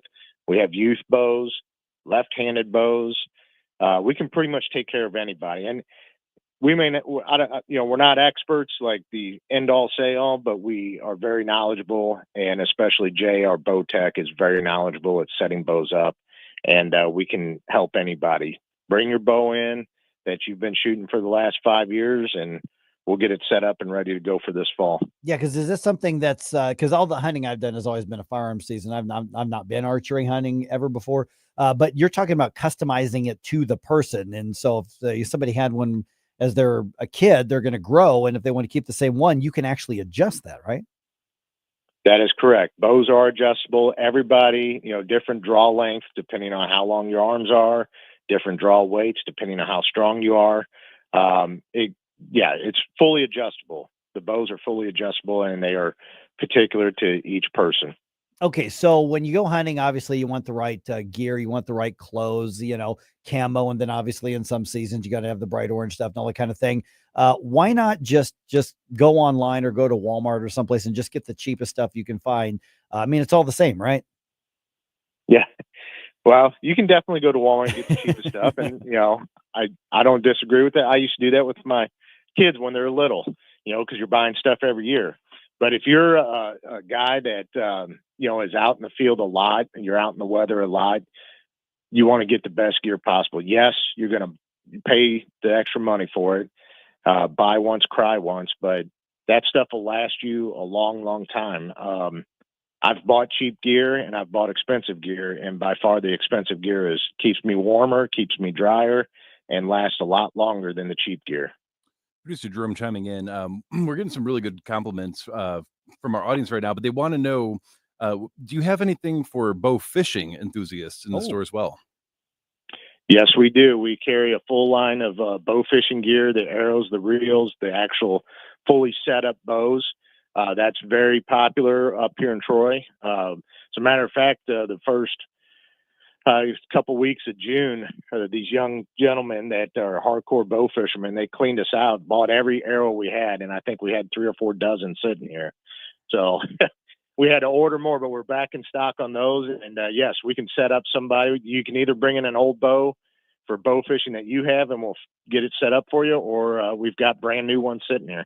Okay, and we're visiting with Jason from Whistlepig Outdoors in Troy. And by the way, I'm telling you, go check out their store. When I was up there and you were showing me, around that first time, and I was getting such a kick out of it because you were talking about that high quality stuff. And that's one thing that you just described as, okay, this may cost you a few more dollars here, but it's going to last longer, which means it's a longer value. But the reality is, Jason, this is just a massive part of so many people's lifestyle. And if you're going to do it in a way that you're going to get the maximum amount of enjoyment over it, especially with the deer season, because I want everybody to have a successful deer season, selfishly, because I want them to bring me deer jerky. I want them to bring me venison. Yeah.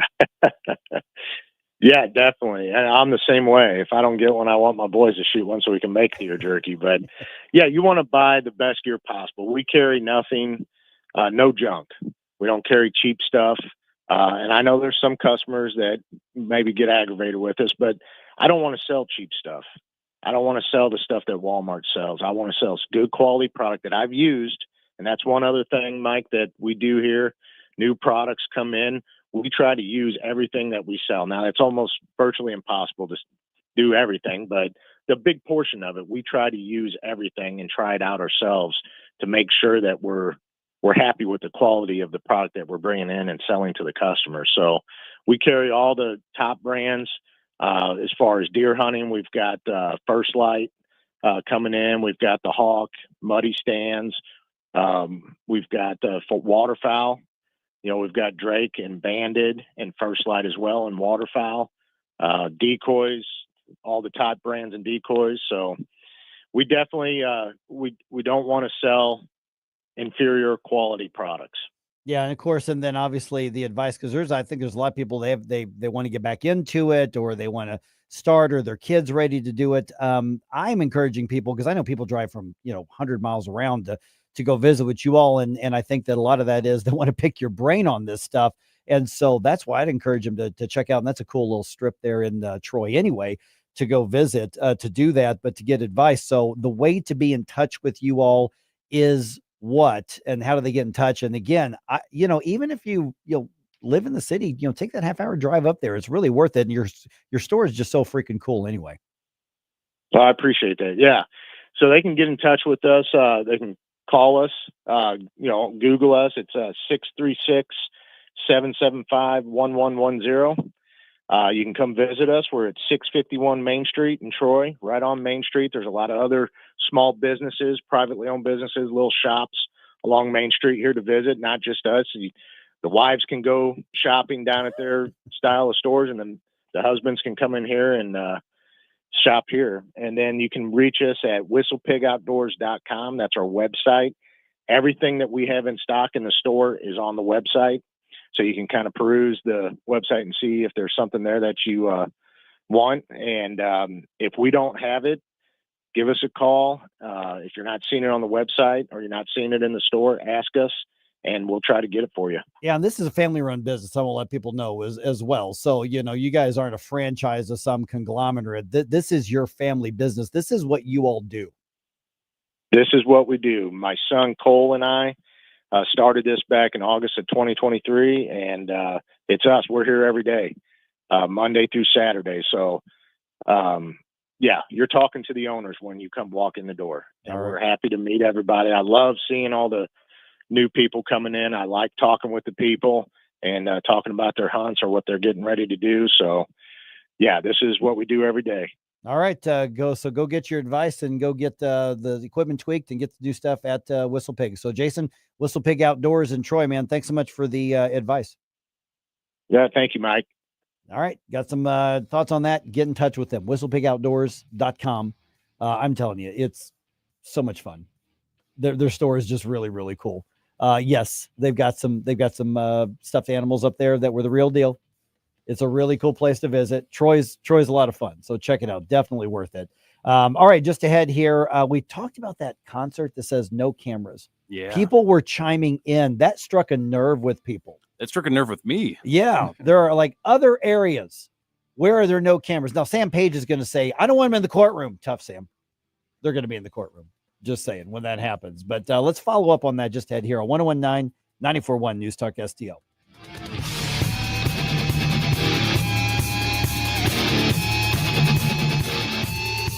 Hey, Jamie Ullman here with my common sense brother, Rob Very, owner of STL Bath and Renovation. And let me tell you something, your home is your castle, but so is your bathroom. Rob, how can you make it beautiful? Jamie, if you're tired of cleaning, you love the tile, but you hate the grout, we can give you man-made or natural stone in your bathroom for your floors and walls, but no grout. Easy to maintain. And beautiful. All kinds of selections as well. More than you can count. STLBR.com, St. Louis Bath and Renovation, STLBR.com. Thanks, Rob. Thanks, Jamie. Hey, folks, Jamie Ullman here. Exciting things are happening at the Hideout in High Ridge. Famous for the Sunset Patio, 4 big screen TVs, live music and events, and of course, course, the wings. The Hideout now has a brand new menu featuring handcrafted burgers and new items like their signature sunset dip and Dave's chili. And now a second location, the Hideout at Sugar Creek Golf Course in High Ridge, featuring great event space. You can stop by for lunch or dinner. The new 2025 Hideout and the new Hideout at Sugar Creek Golf Course. We'll see you there. The Vic Porcelli Show. Speaker Tim Jones, whoosh my speaker. Why did the men and women who sacrificed and died for this country get one day each year, and those who have to tell us what their sexuality is get an entire month? So instead of MAGA, they can be MAFA. Make America fabulous again. Vic Porcelli, live and local, weekday mornings at 9 on News Talk STL. Beat the summer heat with Johnson Heating and Cooling, your trusted local family business. We specialize in residential air conditioning service, furnace and AC replacement, new construction, finished basements, room additions, and energy-efficient geothermal systems. At Johnson Heating and Cooling, our motto is simple. We treat our customers like we want to be treated, with complete transparency and honesty. Call 636-332-4141. That's 636-332-4141. The Vic Porcelli Show. 8.8 earthquake hits off the coast of Russia. Tsunami warnings in Alaska. Oh my God, did Ward Clark live through it? We'll find out when we talk to Ward at 10:05 on Thursday. Weekday mornings at 9 on News Talk STL. The perfect body, the perfect face. It's like God's best work, all in one place. For the haters ain't perfection. Can't you say it's a burden being wonderful like me? Hi, it's Randy Tobler here. Pour a big cup of coffee and catch my show every Saturday morning from 6 to 9. Right now, it's back to Mike Ferguson in the morning here on News Talk STL. Hey, Jerome, you're a reading kind of guy. I'm a reading kind of guy. There's a book coming out you may want to get in line for. Oh, yeah. Here's the I saw this on AP. They just published this a couple minutes ago. News item. Former Vice President Kamala Harris will have a memoir on her historic presidential run. The book is called 107 Days, the length of her abbreviated campaign, and will be published by Simon & Schuster on September 23rd. Her historic presidential run, if by historic, one of the biggest, most lopsided butt kickings you've ever seen in presidential politics. Literally since Reagan Mondale. If it goes or Reagan Dukakis. Yeah. If it goes on sale and people are interested in me doing maybe a audiobook reading of it, I might pick it up. I mean, I don't know what else you could really add to that besides, wow, I lost. Yeah, man, that was brutal. Oh, at least I don't have to run against Trump again, kind of thing. Okay, so she said no to running for governor of California next year. Yeah. Which means she's probably running in 2028 again, because these political critters, they always have a book to release a year or two before the campaign. That way they can do a book tour. Frankly, that way they can get some upfront money, because whether or not they sell whatever number of copies of books they need, she got probably a large advance. And that's just one of the way that corporate America takes care of the politicians as well. We can't just pay you outright, but you know what? We can buy the rights to your book, even though we know you're never going to sell that many of them. We can give you a big amount of money and then just go, oh, well, we didn't, sell as many as we wanted to, but you got the money. Now, didn't she end her campaign as president in massive debt? So how much of these proceeds are going back to paying back the donors? This is just a book deal. Oh, just a book deal. It's just a book deal. Oh, Yep. Okay. Yep, exactly. So Kamala Harris coming to a campaign trail near you, probably within the next couple of years. Oh, Lord. Please no. Allison had a really good one on Rumble. She goes, yeah, Sam Page going to wear his mask to court. I still see people my age wearing like COVID masks and trying to I'm like, ridiculous. The world didn't end. Move on. We didn't need them then. We did. Fauci said we didn't need them then. You know what's really bad is that, and maybe this is bad, maybe it's good. I see somebody walking around with one of those masks now. I immediately take a condescending attitude towards them. I do not take them seriously. And I'm not going out of my way to be rude, but I'm not going out of my way to be polite, because I just assume you're either a brain dead leftist or you're really, really stupid. I go out of my way to say thank you for keeping me safe to them, as they are the only person with a mask on and when a sea of people that understand. But I will go and I'll say thank you for keeping me safe, and that they hate that. they absolutely hate it, but it's so much fun. Oh man! All right, coming up on 8:53, we had quite a reaction to that story about that concert last night. Ghost was in concert, and they. At one, I would have loved to have seen that show, but middle of the week, I can't do late night shows. It was at the Enterprise Center, and they are one of the bands that had a rule. And I actually saw this on the news in one of the TV websites. They actually did a news article on you're not going to be allowed to have your phone access to your phone during that show. So you walked in and there's like these special bags and you had to put your phone in before they let you in. And then it was like magnetically sealed. So it sounds like you could keep your phone with you, but you had no access to it. And then on the way out, you could put the thing on this little demagnetizer, whatever it was. It opened up the bag and then you could go on about your day. But nobody, unless they found a really good way to sneak through it, they for the most part, nobody was allowed to use their cell phone during that concert. I kind of like that. I will take pictures when I go see a show somewhere, but I was like, take it. Hey, I'm here. This is fun. This band rocked. But I put it in my pocket. I couldn't imagine wanting to watch a show through a cell phone. So there's that. And then the question is, well, should they not allow people? It probably was a lot more enjoyable for people. Yeah, I mean, there are also times where a band will try to do something special and unique just for the people at the concert that they're currently at, that they don't want getting leaked out there because it's supposed to be a thank you for coming. For you. Yeah. And then we see the same thing at comedy events, because there were issues for a while that people would secretly record maybe an off the cuff joke or something that they wouldn't get the full context of what was being said. And then they would post on like, look at how vile and evil they are. And it's like, well, you're missing the entire setup for the joke. Right. Yeah. It's a whole cancel thing. Yeah. And then we asked, where else should people have their cell phones banned? We had some pretty good answers. We did. One of them that resonated with me is DMC commented that they are that they are an issue at weddings as well. Yes. Yeah. That's a good one. I've done professional videography for weddings, and I mean, I'm getting paid quite a bit of money to be there, and they will announce, please, everybody, we have a videographer, we have a photographer. So during the vows and the kiss and all that, just keep your phones out because we'll have it all professionally recorded. And I've had times where I missed that event because at the very last second, somebody stands up with their cell phone that they ignore and then now I have to explain to the people that paid me a fair sum of money why I don't have their special moment, but they have this really crappy, shaky. Okay, when that happened, who did they get upset with?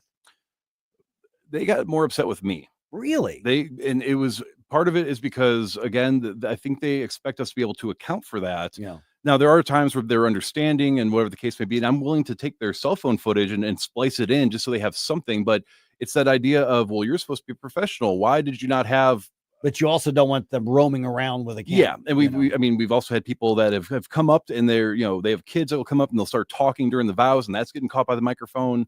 But yeah, more times than not, I've had people ask for refunds. I'll do a 8-hour session the entire day, edit it down to the most magical moments. And then because somebody from their family that they specifically told not to do it, that ruined the entire thing. And now they want an entire refund for all my, and I'm like, nah, I'm not going to, I'm sorry. Your people can't follow basic directions that you impose, but yeah, because we asked it at our wedding, we asked people to not, the pastor asked that. People for the most part respected it. I mean, so we didn't really have any issues with that, but what about like graduations would be another one? Yeah. Graduations. It's like, okay, you're getting their picture. Why is it so crucial to get your picture? And this maybe follows up that cell phone addiction discussion we had yesterday.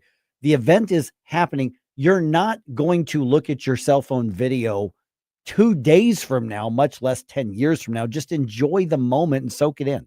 And people are liking your post when you post the stuff, not because they think it's good quality, but just because they like you and they want to support you. Right. So stop liking people's posts as well when they do this kind of thing. And then that scrolls up and it disappears within the next few minutes. And it's, and then nobody looks at it again. And then you wait like a year, so it comes up in your memories of, remember when I did that? Yeah. No, nobody cares. Stop ruining professional endeavors. So I imagine there'd be some people who initially are like, how dare you tell me I can't have my phone to my concert? I paid however many dollars I paid to go see Ghost at the Enterprise Center. But I got to bet that by the end of the first song or into the second song, they probably are like, yeah, I'm having more fun. I imagine they would have more fun at a show that way. I would have more fun. Absolutely. Without a doubt. All right. What's going to happen with Sam Page? We're probably going to get more information throughout the day. So make sure that you are checked in with us here. We are going to bring you up to date all throughout the day and also throughout tomorrow as well here on 1019 94.1 News Talk STL.